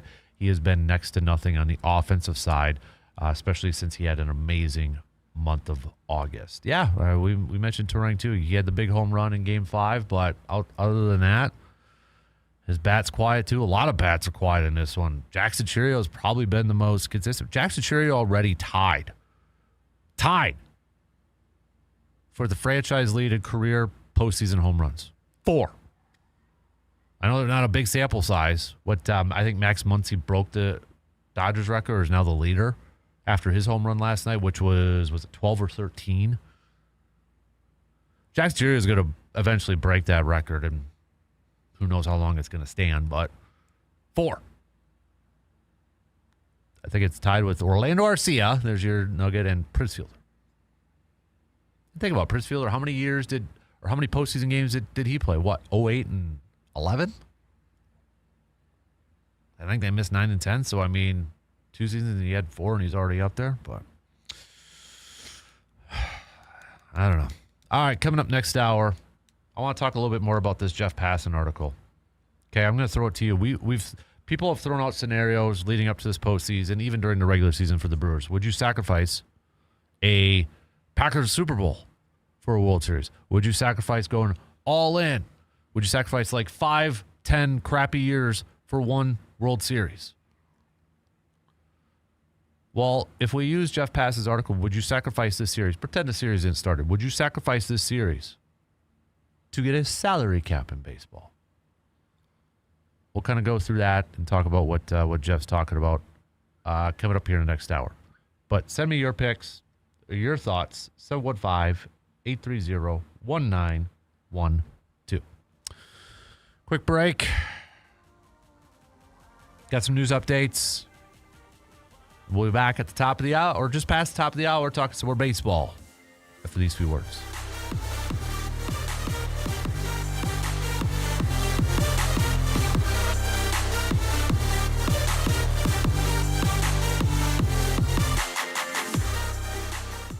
WAYY Eau Claire, W286CK Eau Claire.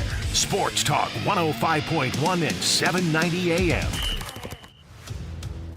From the 715 Newsroom, it's your news done differently with Morgan McCarthy. Well, good morning. Here's what we're learning today. We begin midweek headlines with a trip to Trempealeau County as charges are now being filed against two suspects arrested there. It was a 6-week investigation that led to the arrest last week of Kareem Rodriguez Aragon and Edgar Joel Rodriguez, both from Arcadia. More than a half pound of cocaine was seized by police in Arcadia. The suspects now charged with possession with intent to deliver. Well, here in Chippewa Falls, there could be a change to the landscape for mental health as plans for a new mental health facility are moving forward. The Chippewa Falls Plan Commission has given its approval for a conditional use permit for a new facility. So where would that be? Well, you can visualize that Highway 178 and Beach Drive area. Rogers Behavioral Health would feature 14 inpatient rooms, 24 residential rooms. State funding is also in the works, with the Wisconsin Senate passing a bill this week to provide $10 million for development. Well, Governor Evers was checking out our local library as he continues a tour around the Dairyland. It landed him on campus at UW Eau Claire, checking out McIntyre Library's new exhibition that features stories of women who made the journey from rural Mexico to the Midwest. You can find some more information online with those local stories at 715newsroom.com. Do you remember the Are You Afraid of the Dark book series? Well, fast forward to real life, where if you still keep your nightlight plugged in, it's okay. Researchers say being afraid of the dark starts around age 3, and it's something most of us outgrow by our teen years. But a new study from Talker Research shows nearly 1/3 of adults are still afraid of the dark. More men report being afraid than women. Psychologists say it's okay. It's a primal fear, and there's no judgment on the 24% of adults who still use a nightlight. I'm Bree Tennis. And from our 715newsroom.com, where you can show up anytime because we'll leave the light on for you. You remember those? I'm Morgan McCarthy, and now you? Oh, wait. Now you're waiting for me to say something mean about Kasper. Okay. I thought about it, but then when I came in here today, Kasper was like clutching his blanket like Linus from Peanuts. And I said, buddy, what's wrong? He said we had a power outage last night. So he came in this morning just laying in the corner, whimpering. It's okay. It's a primal fear, and there's no judgment on the 24% of adults who still use a nightlight. And a safety security blanket. For Sports Talk 105.1, I'm Morgan McCarthy. Rain has moved out of the area and mist is beginning to come to an end this morning as temperatures slowly begin to climb out of the 40s and into the low 50s. For this afternoon, still seeing those clouds around, daytime high temperatures up near 56 degrees. Rolling into tonight, we'll stick around with those clouds, 49 for our low, as scattered showers move in late. I'm 13 First Alert meteorologist Sarah Lighthizer. Get your hands up!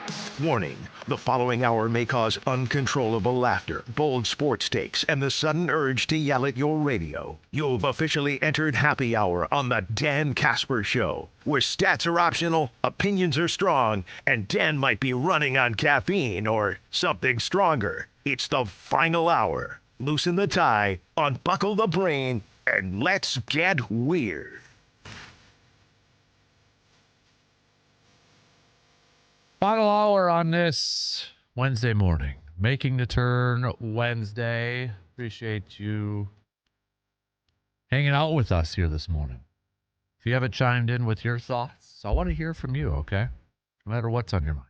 Text it to me, 715-830-1912 on that Shoe Doctors bullpen line. You can hit me up on the socials. Also hang out on the YouTube channel and such. What's on your mind here this morning? So let us know. All right. We'll get to some of your comments throughout the final hour here on this October 15th. I would kind of talked a little bit about it this morning, and I want to talk some more with it. But this article from Jeff Passett, I know it's a couple days old now and such, but it kind of developed into a topic here. And essentially, the gist of it all is he makes the case or the note that this NLCS could potentially be brought up in the very near future for a collective bargaining agreement. You've got the Dodgers with the high payroll. If they win, you could hear more owners or people say, let's get a salary cap. Here's another example of a team essentially buying a championship or buying to go to a championship. If the Brewers win, Well, then you're going to have those people saying it doesn't matter how much money you spend. It's about, just play on the field and function and et cetera, et cetera, et cetera. As Jeff notes in his piece, too, it's probably somewhere in the middle, but that's not going to be the negotiating tactic from either side of this thing. So just kind of a fun question, since we like to say, would you sacrifice 20 years of Packers stinkiness for a World Series, or would you sacrifice 10 years of bad Brewers play for one World Series? A lot of Brewers fans want a salary cap.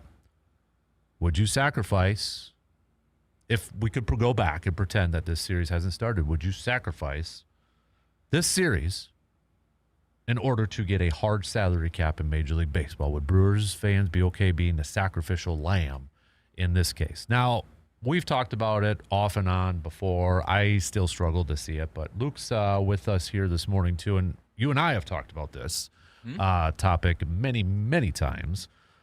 I still struggle to see a hard salary cap, but I think you and I both really enjoy reading Jeff Passan's work. He's my go-to baseball guy. If we had to rank him, he's probably my number one. A lot of good ones, Buster, et cetera, Ken Rose, et cetera. Jeff Passan's my number one if I had to. But the fact that, he's kind of put out there a piece, he paints a very bleak picture, I think, he even uses phrases like, are we going to have baseball in 2027? I don't know. That sort of stuff. Right. This is a big deal. I don't think this series alone is going to dictate it one way or the other, but it's definitely probably going to be a conversation point, I would imagine. But I just don't know how much of this can change with the result of this. I don't know how much, and he makes the point, how much can one individual playoff series be the fulcrum that changes baseball fundamentally for decades? It could. I think it's because this zeroes in on the difference. The smallest, as he points out for now, until Vegas officially takes over the A's. The smallest market versus, number two, but the biggest spender. So it's not a perfect dichotomy, but it's about as close as you're realistically going to get. Right. And how much, a lot of this is PR too. You can scoreboard this. If the Brewers come back, go, see? Just like you were saying. It doesn't matter how much money is spent. On the other hand, Dodgers, if they keep doing what they're doing, I guess the Brewers kind of already are setting themselves up for being a sacrificial lamb because they have been completely dominated in this series thus far. And so maybe that's proving the point already. But if it's the Dodgers, then go, back-to-back of the big money spenders, and the Dodgers were the trigger for this, at least more of a public concern. I'm not sure how. Well, it seems like some of this was more even in baseball circles after what the Dodgers did this past offseason, and some of the owners are going, whoa, what's happening here? The whole deferred Ohtani one was probably the big one. Yeah. And the Tanner Scott signing was kind of that, again, that wait, what are you doing here? How much has Tanner Scott been a fact now? Okay, that I really shouldn't say that because starting pitchers have taken care of themselves in this series. Tanner Scott could be an active player right now, and it wouldn't matter because of what Yamamoto and Snell have done in this series. But that thought, what Passan was talking about, had already crossed my mind going back like a week ago. And if you've listened to the show for years, I tend to go a little more big picture with stuff, maybe even to the detriment of this season. But I had also been thinking, is it better for the Brewers long term, not just us as fans wanting a salary cap, if you want a salary cap, and I think most do, but is it better for the Brewers to lose this year because that will give them a better shot of winning in multiple years? You have to take advantage of what you have right now. The Brewers obviously should not throw this. Right. And if you get that one championship right now, look, one championship can last you decades. As I'm going to go to my hardest core fandom. As a Twins fan, I know realistically they're not going to compete for the next few years. It sure looks that way. Maybe they'll surprise us. But I can still hold on to 87 and 91. That's a long time ago. But I've got that as a fandom. That happened at some point in my life, and I'm going to have that the rest of my life. I mean, Brewers fans are holding on to an 82 that they lost. I know. Exactly, yeah. If you got something like that, if you even get one in your life, honestly, that's all that really does matter. Mm-hmm. Whether it happens at the beginning of your life, the end of your life, middle, whatever. As a fan, you just want one. Yeah. So if the Brewers ended up winning this one, whatever. If you never won another one, another salary cap never happened, and the Brewers somehow turned into the Colorado Rockies right now, to use the worst example, would that be the worst thing in the world? Because you'd still have that one actual championship. On the other hand, if you don't win it this year, could you come back next? Wait, probably. The Brewers and the Rays are the exception to the rule. Right. They show that if you have enough ingenuity, you can find ways around the structure. But would you throw Cleveland in there a little bit too? To a degree, yeah. We'll see how. I mean, they're showing how they can do post Francona. I wondered how much of that was Terry Francona. Well, they're showing a good amount of that. Whereas other smaller to mid-market teams, I should say, because I'm about to throw in a mid-market team. Pittsburgh, Colorado. I mean, Denver's not that small of a market, but they're kind of incompetent. Minnesota, another example of teams that they can't figure it out. But Tampa Bay's done it, Milwaukee's done it, but it also depends on how long your front office structure is in place. If Mark Atanasio sells the Brewers, do we trust that they're still going to find front office people, managers? Like if Matt Arnold and Pat Murphy stepped aside right now, I think the managerial side, we feel fairly confident in Ricky Weeks. Would they find another Matt Arnold? Probably. But if Mark Atanasio, let's say he left right now, I don't know. And then are we back to the 2000 Wendy Selig pre-Davey Lopes era Brewers? I think that's a really good point you bring up, because you go back to earlier this season in the offseason, there was, the last couple of years, a lot of Brewers fans upset with Mark Atanasio for not spending more. But I think at least what we can acknowledge is he can hire David Stearns, Matt Arnold. You know, I know Matt Arnold was the main voice for Pat Murphy, but you look at the guys that he has hired to run baseball, he has done a good job at that. So I think you bring up a great point. If Mark sells to get this big spender owner in there, great. He could write checks, let's say. But what if he can't hire? Steve Cohen. Right. Now, I know he got David Stearns, so maybe that's not the best example, but they missed the postseason this year. Yep. And it could be particulars. Is that necessarily a knock on David Stearns? He's gotten a lot of incoming. I don't know that that's Stearns' fault. There could be other. There are extenuating factors. They had a lot of injuries over in New York as well. So how long can you keep doing this? Now, it will. Maybe the point is right in front of us too, though. The Dodgers got Yamamoto. Now, part of that's also their particulars of being able to appeal to Japanese audience. That's not the entire factor. We shouldn't dumb it down to like, see, Ohtani. Well, no, there's other factors. But they had a lot of appeal that other teams aren't going to have, and some of that is financial. Some of it's also structural. The Dodgers have a really they're the big market Milwaukee Brewers. If you really want to make a good analogy, they're the big market Tampa Bay Rays. Andrew Friedman. Yeah. See, I mean, they did what the Rays can't do, right down to the guy they brought over. Blake Snell was another example. Remember the Snell signing? I remember talking on this show. You remember that back in the offseason? Oh gosh, here we go. And then what does Blake Snell do in the postseason?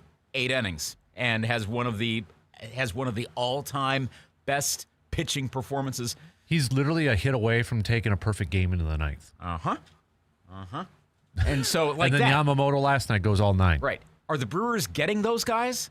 No. So maybe we have seen the difference there. The Brewers can get in a good position, but if the Dodgers and if there's another team if the Yankees can figure themselves out a little bit more, the Phillies, the Yankees, the Cubs, they're not that far from being able to go bam, bam, bam, get those starting pitchers. Now, what's Milwaukee going to do about that? Freddie Peralta had a decent night. Wasn't enough. It was a typical Freddie night. You know, people are saying pitch count was up. That's Freddie, though. That's been Freddie for a while. Yeah. So, I mean, that's what you have to – that's what you get with him. Right. And so now we're going to start talking openers at a certain point. Like, okay, that the Dodgers will do openers too. Yeah. But the Brewers need that a bit more. I think it's playing out right now almost regardless of how this series goes. And let's be real, Dodgers almost certainly are going to win this series at this point. But it's not over, obviously. But already, based on how this has gone, and the Passan article came out, of course, before Game 2. I mean, I read it yesterday afternoon. I think this lays out why you probably do need that salary cap. If there is a hard cap, I mean, maybe Snell and Yamamoto make their way to the Dodgers, but there are a lot of other players. They don't have the depth necessarily that. I mean, would they have been able to get as far along? Would they have the resources, et cetera, et cetera? Maybe they slip down just enough. The Padres win the division, and then you see where this evens it all out a little bit more. So I think for the good of the Brewers to be able to regularly compete, I kind of think big picture, if they aren't obviously going to win this series, and then I think they would have had, I mean, I don't want to write the obit already, but I think they could beat Toronto. I think they could beat Seattle, and realistically, the Mariners are probably going to win their series as well.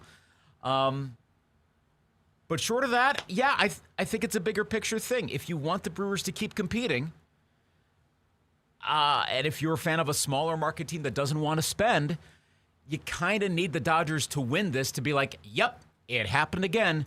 What are we going to do about it? Now, that may make no difference at all. The union may go, screw that, we're sticking to our position. And then they've usually had success.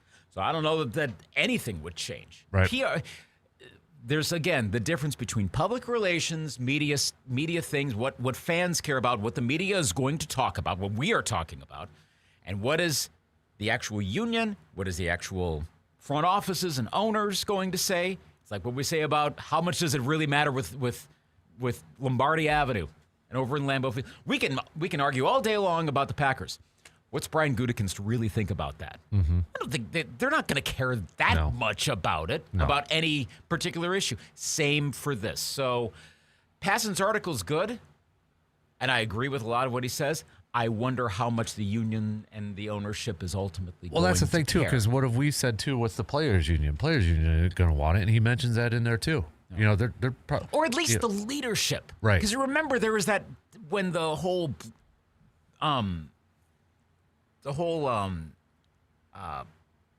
the Phillies incident, Rob Manfred. Yes. When Bryce Harper yelled at him. said that and stands up. And there was some seeming indication of, okay, the front lines of the union are hardcore. You go further down, and it's not entirely clear that they fully agree. There are hints of that. I don't know if that ultimately plays out in a full-blown work stoppage, but I don't know that it's going to be that black and white. Probably will be, but I don't know that it absolutely will be. So maybe there's going to be a sentiment further down of, hey, let's actually be concerned with the middle class of baseball, or what should be the middle class of baseball players. So, the top of the union will be absolutist, but maybe there's a break at some point. Right. And, I don't want to get into the weeds too much, too, either. But it's like, okay, well, how do you grandfather contracts in all of a sudden if they have a salary cap? Or how do you figure this? Because you can't take away money from somebody to fit. It's going to be there. Yeah. And those people can figure it out. I don't even know how that would work. And the thing is, though, too, I mean, you throw in there, these baseball contracts are double-digit years. So it's not like, hey, they're just going to expire in a couple of years. So, I don't know. That would be looking out for teams that... I mean, I guess you're going by the rules as they are right now. So if you change the rules, do you provide some relief for some of those teams? I think like the Braves, for example, making a lot of long-term deals. Now, the Braves probably would benefit from cap. Maybe like Atlanta. No, Atlanta, they're not in as good of a financial position. They never have been as good of a financial position as the New York teams, the LA teams, Chicago. It ends up working out that way. But I maybe there'd be some way to do that. Or maybe they say, look, these are the new rules now. Maybe you should have seen that coming. I mean, I guess if you really are trying to play this long term, if you're a team, you don't sign a player to that long term of a deal and think, well, maybe you kind of have to play the game of let's anticipate getting a salary cap. I guess I think you probably end up having to take the simplest approach of here is the new rule. Teams that did big long-term contracts, sorry, you're a little screwed on this, but you'll figure it out. There are a lot of teams that are going to have to figure it out if it ever gets to that point. Part of me too wonders because again, I'm just throwing this way out there. If we use like the NFL salary cap as an example, what's one thing with baseball has that NFL players will love? Guaranteed contracts, right? Fully guaranteed contracts. Is that a middle ground for this where you have a higher salary cap maybe, but okay, we're not going to have fully guaranteed contracts?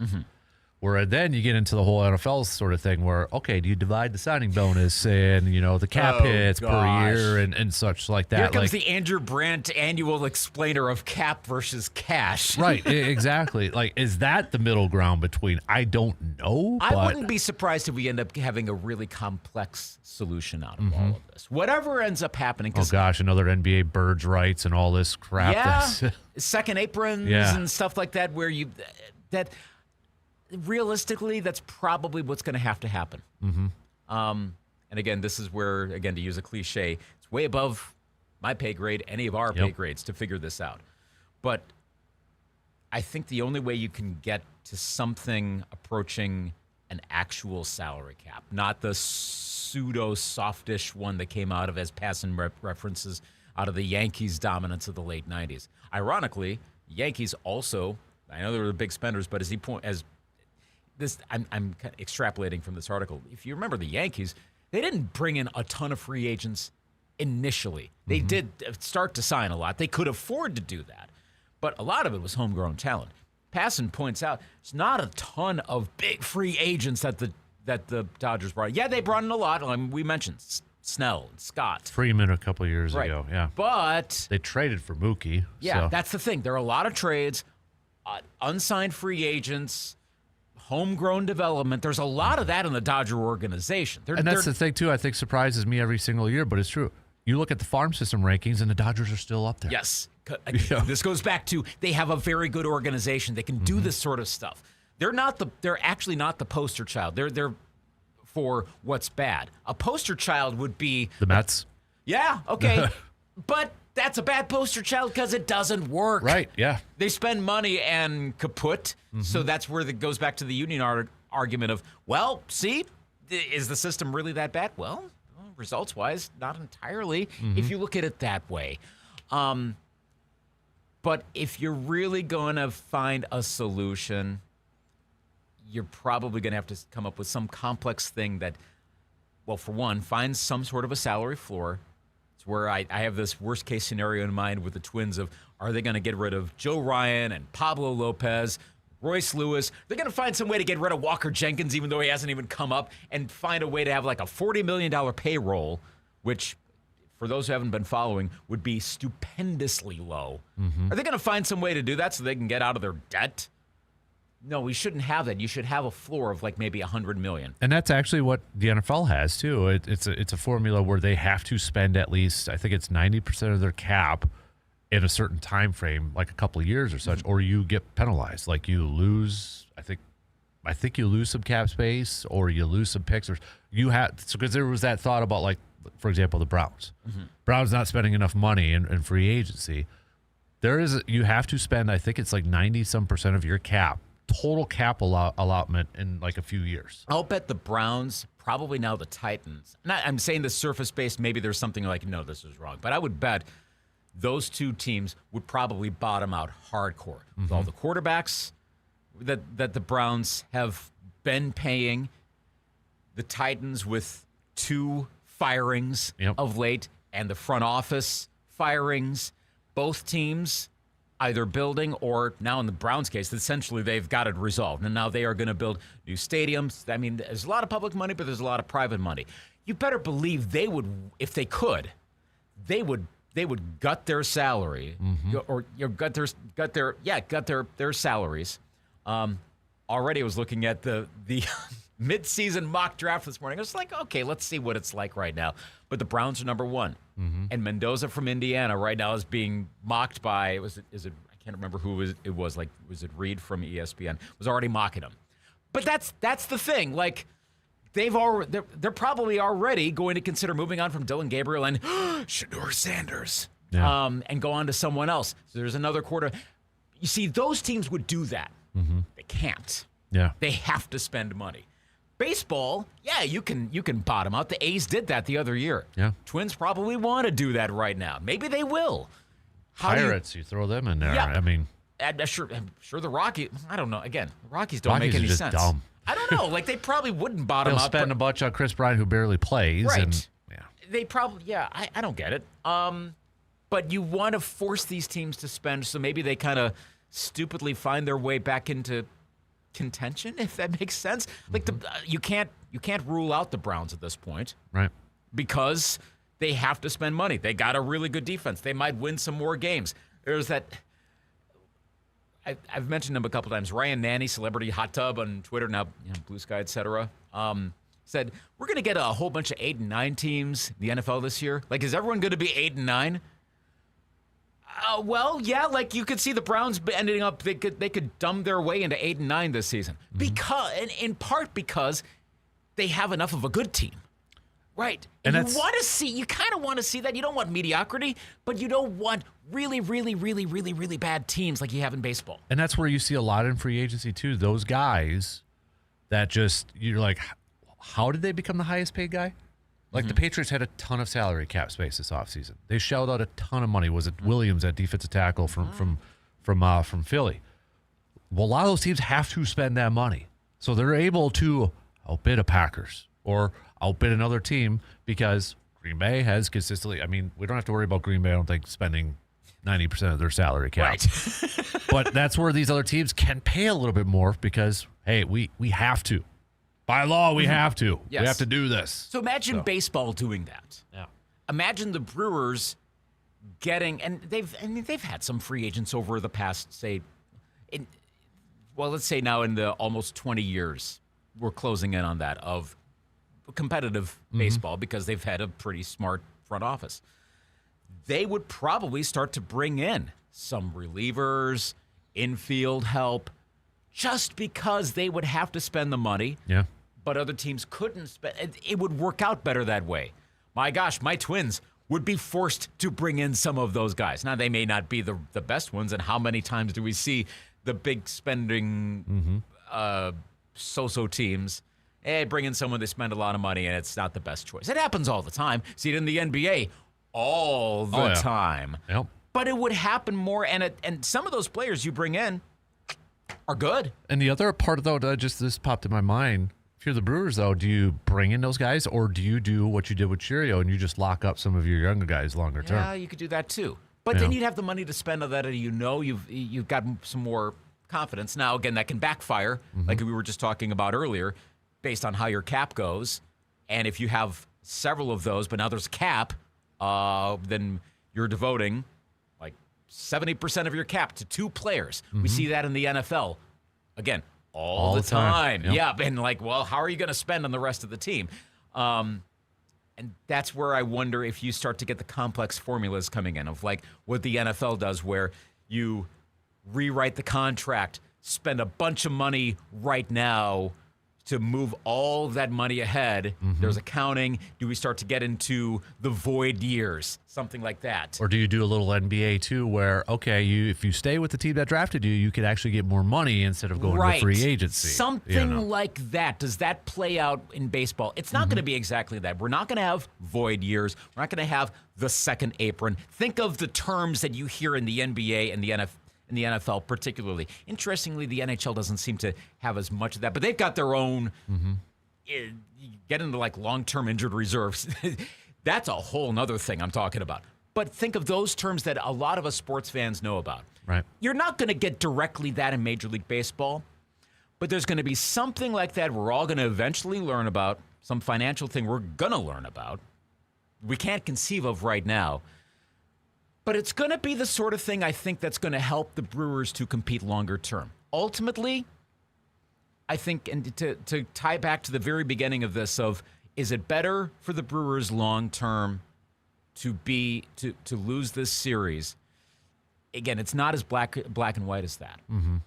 But there's going to be something that comes out of all of this that'll probably look back on the likely 2024 and 25 champion LA Dodgers, maybe 2026 champion LA Dodgers, and go, okay, that led to blank, and maybe blank and blank. You have to think about it for a bit.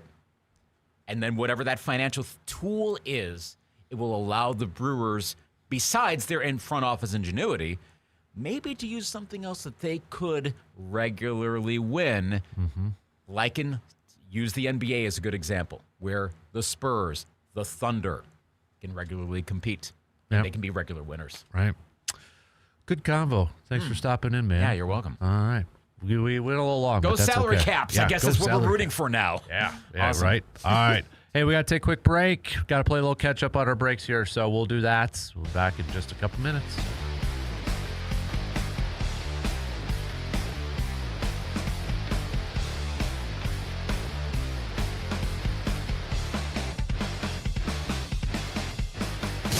You're listening to The Dan Kasper Show.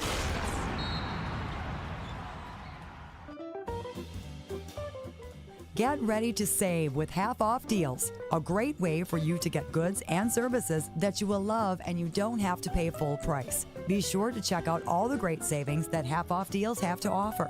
There's something for everyone, so be sure to see for yourself. Be ready with your credit or debit card and get ready to save. For more details and to find out about all the savings, just go to aroundthe715.com. I'm still going for it, even with higher stroke risk from atrial fibrillation, and a regular heartbeat not caused by a heart valve problem. Over a 3-year study, Eliquis apixaban tablets reduced stroke risk better than warfarin, and over 97% of Eliquis patients did not experience a stroke. A first stroke occurred in 2.9% of warfarin patients versus 2.3% of Eliquis patients. Don't stop prescription Eliquis without asking your doctor. Stroke risk may increase. Eliquis can cause serious and potentially fatal bleeding. Don't take if you have an artificial heart valve, abnormal bleeding, or antiphospholipid syndrome. While taking, you may bruise more easily or bleed longer. A spinal injection increases blood clot risk, which may cause paralysis. Get medical help right away for unexpected bleeding or bruising, or back pain, tingling, numbness, muscle weakness, or incontinence. Aspirin products, NSAIDs, SSRIs, SNRIs, and blood thinners increase bleeding risk. Tell your doctor about planned medical or dental procedures. Learn more at Eliquis.com or call 1-855-ELIQUIS. Okay, I have to tell you, I was just looking on eBay where I go for all kinds of things I love, and there it was. That hologram trading card. One of the rarest, the last one I needed for my set. Shiny like the designer handbag of my dreams. One of a kind. eBay had it, and now everyone's asking, ooh, where'd you get your windshield wipers? eBay has all the parts that fit my car. No more annoying, just beautiful. Millions of finds, each with a story. eBay. Things people love. Think Verizon, the best 5G network, is expensive? Think again. Bring in your AT&T or T-Mobile bill to a Verizon store and we'll give you a better deal. Now, what to do with your unwanted bills? Maybe turn them into paper airplanes headed to see you never, AT&T and T-Mobile. Jokes aside, the best 5G network has you covered with the most ways to save on plans, streaming, and phone deals. So bring in your bill to your local Verizon store and we'll give you a better deal. Rankings based on Root Metric True Score report dated 1H 2025. Your results may vary and must provide a postpaid consumer mobile bill dated within the past 45 days. Bill must be in the same name as the person redeeming the deal. Additional terms apply. There's a new way to keep your home safe. It's called Simply Safe, and it's completely different than everything else you've thought about with home security. Typical security systems only react once somebody's inside your house. Real security stops a crime before it starts. With Simply Safe, the moment somebody steps onto your property, AI security cameras identify the threat and alert professional monitoring agents. To get 50% off your new system, go to simplysafedan.com. That's simplysafedan.com for 50% off. There's no safe like Simply Safe. Bucks Talk from the 715. It's the 715 Bucks Tailgate Talk Podcast. Available on your favorite podcasting platform.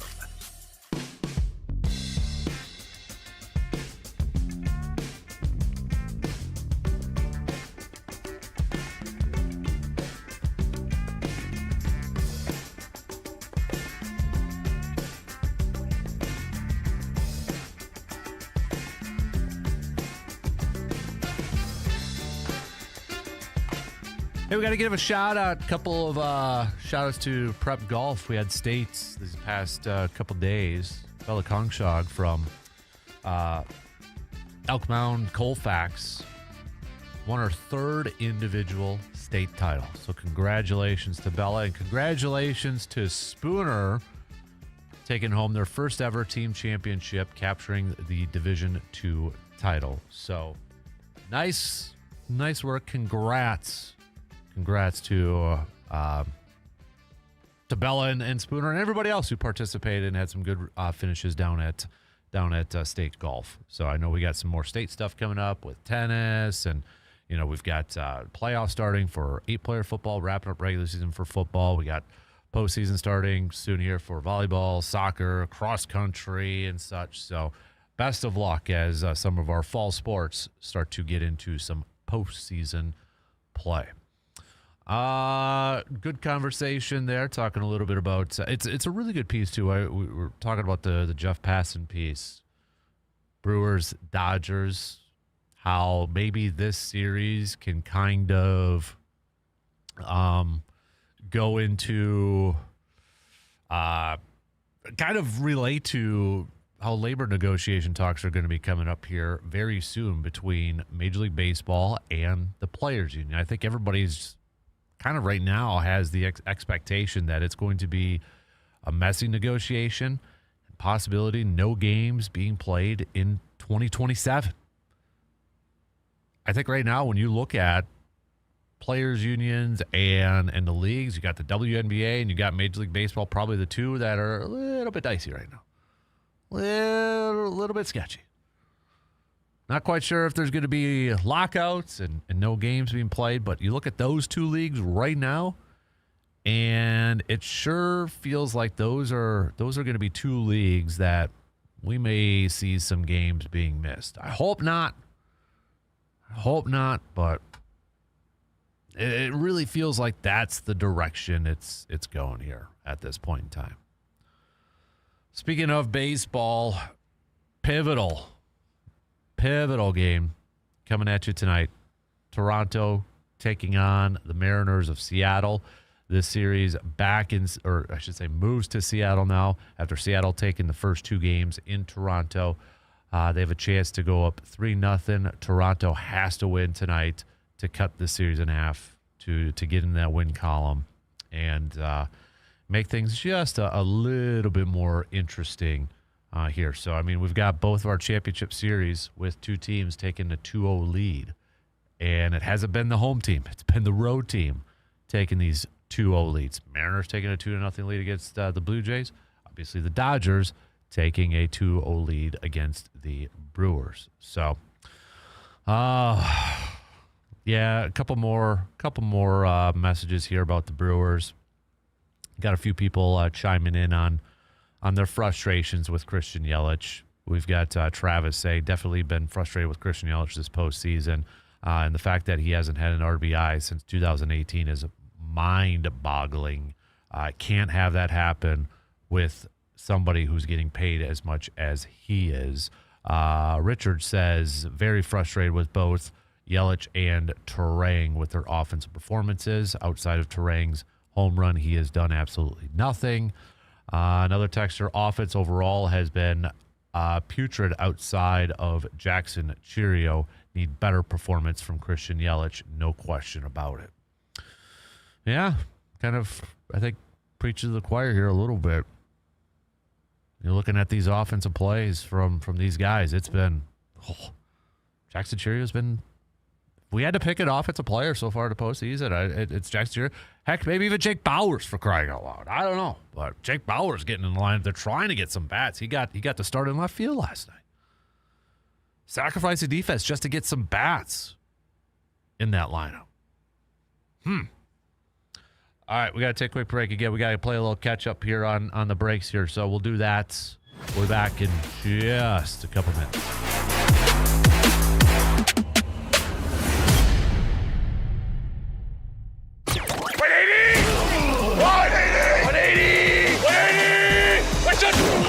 The Dan Kasper Show will be right back. Fall is here and winter's right around the corner. Is your footwear ready? At Shoe Doctor, they've got you covered from the crisp fall days to the snow-filled months ahead. Whether you need waterproof boots, warm winter shoes, or stylish options for the season, their experts will find the perfect fit for you. They carry the best brands with comfort and durability guaranteed. Visit Shoe Doctor on East Claremont Avenue in Eau Claire or online at ShoeDoctorEauClaire.com. Shoe Doctor, where your feet always leave happy no matter the season. Shoe Doctor, fitting you for life. Okay, I have to tell you, I was just looking on eBay where I go for all kinds of things I love, and there it was. That hologram trading card.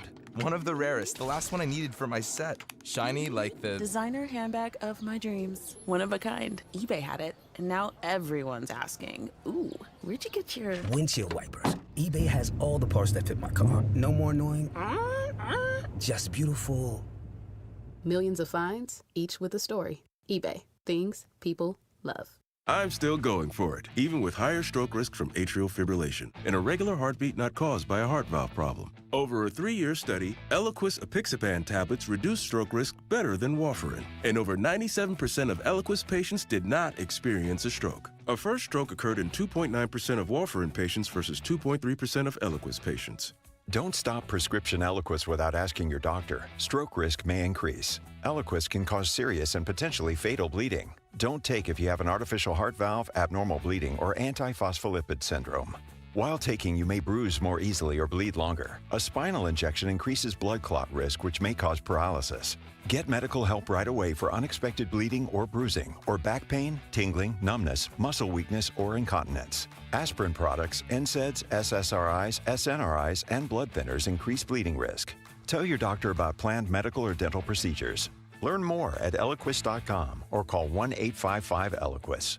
Register to win a 2026 Chevy Silverado 1500 at Menards. See store for details. The Trump administration and the Congress are getting more letters than Santa Claus at Christmas time. Let's take a look at that and more farm news this morning on Sports Talk 105.1 and AM 790. That avalanche of letters to Washington is coming from farm groups representing all aspects of agriculture. One of the latest is from American Farm Bureau Federation President Zippy Duvall. In his letter, Duvall said falling crop prices, skyrocketing input costs, and trade disputes are creating conditions that are too much for farm families to bear. He urged leaders in Washington to send out bridge payments to farmers before the end of this year, but added that farmers need long-term solutions, including fair and enforceable trade agreements. Farm Bureau also supports year-round sales of E15 ethanol, getting whole milk back into the schools, and more protection for interstate commerce. Another message sent to Washington was from the American Soybean Association President Caleb Ragland of Kentucky. Soybean growers continue to be upset about the probable loss of most of the Chinese market for American soybeans, and now they're also upset because of reports that President Trump has canceled a planned meeting with China's president over rare earth minerals.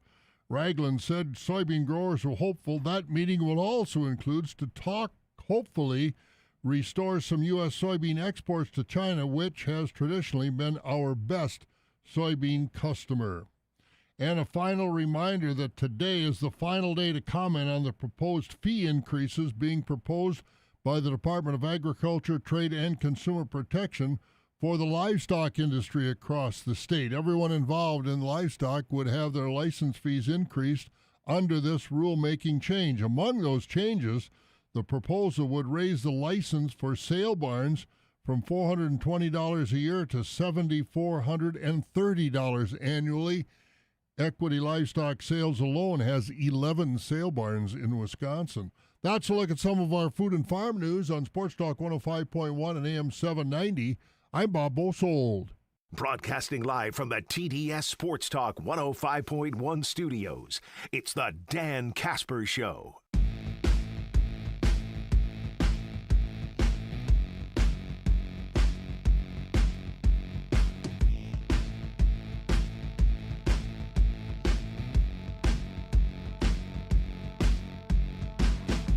The Pack will be back at practice later on today as they get set in their preparation going up against the Arizona Cardinals this Sunday. We'll get our glimpse of who's going to be available to practice for the Pack. Lucas Van Ness, Devontae Wyatt, maybe, hopefully, we'll see. But that'll be our first glimpse of that. Big topic the last few days surrounding the green and gold. Should the Packers feature rookie wide receiver Matthew Golden more? I was just reading a little bit from Jason Wilde, talking a little bit about that. We mentioned our friend Rob Domowski kind of making comments about that earlier in the week too. Should the Packers? I know the phrase that is being thrown out there is force feed. Now, I think that's a little dramatic, but should they maybe feature him a little bit more? You know, Matt LaFleur talked a little bit about it at one of his media sessions and noted that, hey, that's not our style of offense. Our style of offense is, spreading the ball around and such. And, we don't want to force feed anybody. That's not what we do. That's not what we want our offense to do. And I agree. I don't think you necessarily force feed. However, I think you can try to get somebody more involved. And I think what Matthew Golden has shown in his limited opportunities so far is that he can be a reliable receiver. I mean, you look at Dallas, he picked up that big 4th and 8 catch. He had that big play down the field. I mean, I don't know did anybody even ask? Was it the Cowboys game or was it the Bengals one? I think it was the Cowboys one that like him and Wicks were right next to each other. And he came away with it. And then obviously the big 3rd down pickup in that game against the Bengals. So I think in his limited opportunities, he has shown to be a reliable target as such. And he's got that unique skill set, obviously, with the speed. So I don't think you, quote, force feed him more.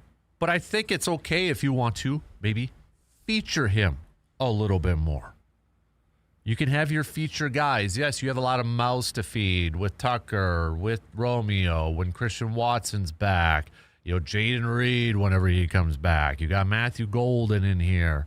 You got Josh Jacobs to run the football. So yes, that is a lot of guys to try to get the ball to. And I understand it is very, very, very, very difficult. But and maybe this is the case. But we know there's certain plays, there's certain packages, there's certain stuff lined up for players. Maybe Matthew Golden gets just a little bit more. Maybe he gets a little bit more involved. Continue to stack that success. I think he is quickly turning into a guy that, will be a reliable go-to target for Jordan Love. It's one thing to have that at practice when you bring in a rookie and you're working in practice and training camp and such. When you get to these games, especially closer games, I think it's natural for maybe the quarterback to go, okay, it's a little bit of a tighter game.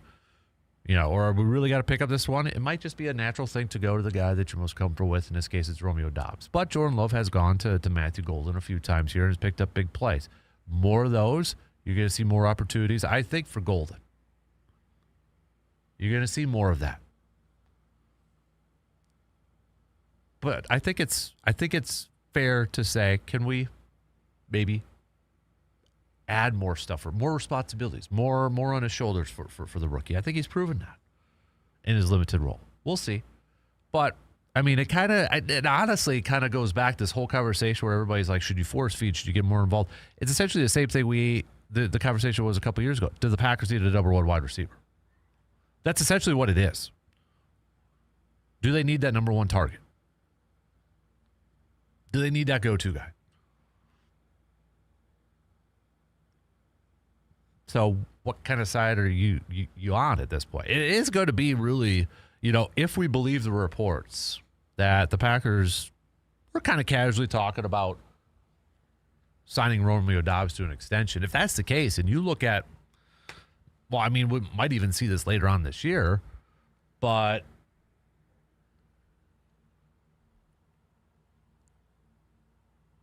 that's going to be a lot of targets on that field that I don't know how it's going to work. I know, we kind of had a glimpse of it in 2011 with this, but look at it.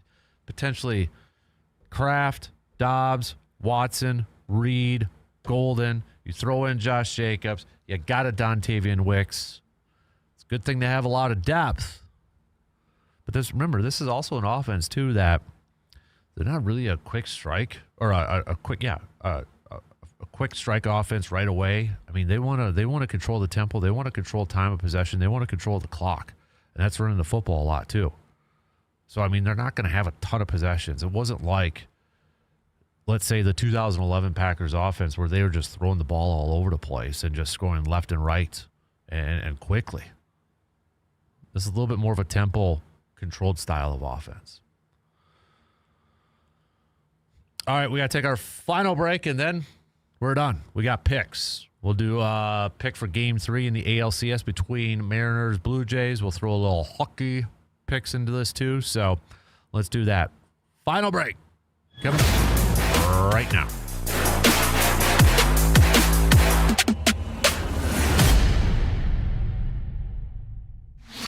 Got a take on today's topic but can't call in? Then hit us up on Facebook, Twitter, or the text line and let your fingers do the talking. I'm still going for it, even with higher stroke risk from atrial fibrillation, an irregular heartbeat not caused by a heart valve problem. Over a 3-year study, Eliquis apixaban tablets reduced stroke risk better than warfarin, and over 97% of Eliquis patients did not experience a stroke. A first stroke occurred in 2.9% of warfarin patients versus 2.3% of Eliquis patients. Don't stop prescription Eliquis without asking your doctor. Stroke risk may increase. Eliquis can cause serious and potentially fatal bleeding. Don't take if you have an artificial heart valve, abnormal bleeding, or antiphospholipid syndrome. While taking, you may bruise more easily or bleed longer. A spinal injection increases blood clot risk, which may cause paralysis. Get medical help right away for unexpected bleeding or bruising, or back pain, tingling, numbness, muscle weakness, or incontinence. Aspirin products, NSAIDs, SSRIs, SNRIs, and blood thinners increase bleeding risk. Tell your doctor about planned medical or dental procedures. Learn more at Eliquis.com or call 1-855-ELIQUIS. Express Employment Professionals makes hiring really easy. Forget about posting jobs, sifting through resumes, being ghosted, and interviews with unqualified applicants. Move up to the pros with ExpressPros.com. With Express, you can lower contingent labor cost and reduce turnover. Every day, Express recruits and screens a variety of workers in your area. So when it is time to hire, they have the talent you need. You're ready to improve your hiring efficiency? Choose Express. Go to ExpressPros.com to find the location nearest you. That's ExpressPros.com. A lot of folks around here are breathing easier because of Grace Home Respiratory.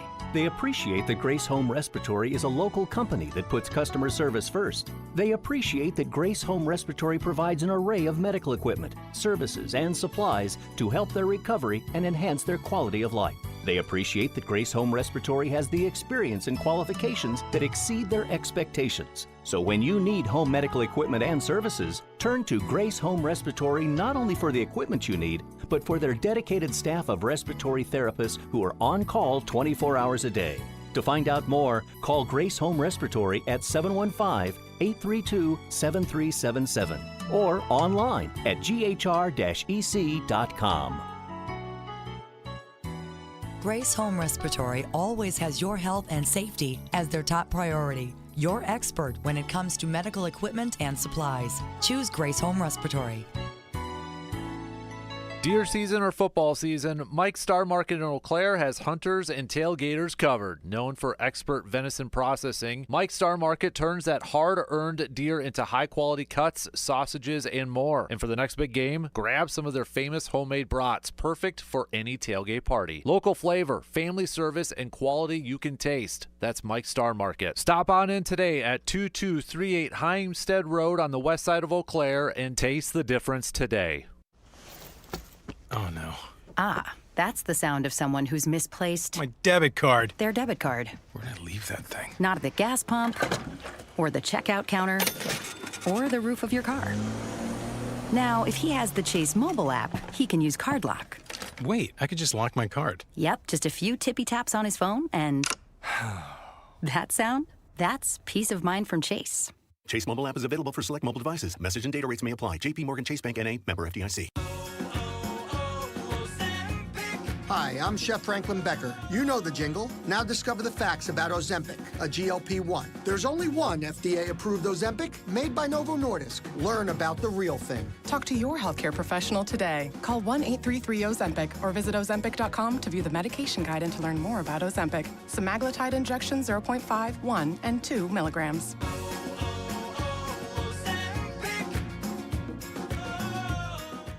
Do you know of anyone who needs some help chasing their dreams and passions?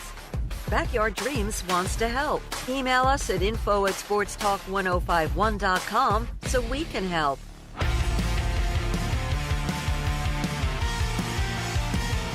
Time to wrap it up here this morning with some picks. Let's start off with the NHL schedule. We got just a few games here, just 4, so we'll do those. Ottawa, Buffalo. Give me Ottawa. Florida at Detroit. I'll go with the Panthers. Chicago, St. Louis. I'm rolling with the Blues of St. Louis. Calgary versus Utah. What should be the Yetis? They're not. So I'll go Utah anyways. Baseball, then we got the one low game tonight, 7:08 first pitch. Blue Jays taking on the Mariners in Seattle. We got Shane. We got George. I'm going to go Blue Jays. I think they bounce back. Shane Bieber's pitching in his home state of California. Not home state Cal. Just ignore me. I had Dodgers on my mind for a second there. No, West Coast. Whew, there's a big error. Yikes. Give me more coffee this morning. Anyways, going Blue Jays with the wit. And part of it too is just I want this series to go a little bit longer. I don't want to see any sweeps. I want to see series go. Get to Game 7 and that. Now, unless the Brewers want to win their next 4 and avoid a Game 7, I'd be okay with that. But yeah, let's have some fun. I mean, you look at these championship series. Got 2 teams, both road teams too, jumping out to a 2-0 lead. Come on, let's not make them too quick. Blue Jays tonight. Maybe we can get Dalton. They had a big time home run in tonight's game. All right, what do we got here? About 3 minutes left? Yeah. So, okay. Big thanks to everybody who texted in their stock reports, whose stocks were up, whose stocks were down. Everybody, big thanks as well to sending in your picks for the Energizer. A lot of picks for those mentioned Mariners. I had a few for Mizorowski as well. So we'll do that going forward every Wednesday along with stock reports. Tomorrow, little Thursday, don't forget to get your fantasy football questions in for Mr. Eric Bulkman hopping on a little past 9 o'clock tomorrow. So let him help you set up your fantasy lineups. You can text them to me now if you want so I can save them. And you'll probably be first up on the list for those questions. We go in the order that I get them on the texting line. So text those on over now, tomorrow morning, as we get set for Week 7 of the NFL season. Begins tomorrow night. Pittsburgh at Cincinnati. What did I think Cam Hayward said yesterday? It's the icy hot bowl between the 2 quarterbacks, Aaron Rodgers and Joe Flacco. So, but we'll see if Pittsburgh can continue with their winning ways. Off to a 4-1 start this year. Just one of 4 teams with 1 loss. Could it be set up to where next week? That's the thing too. Hey, wait a minute now.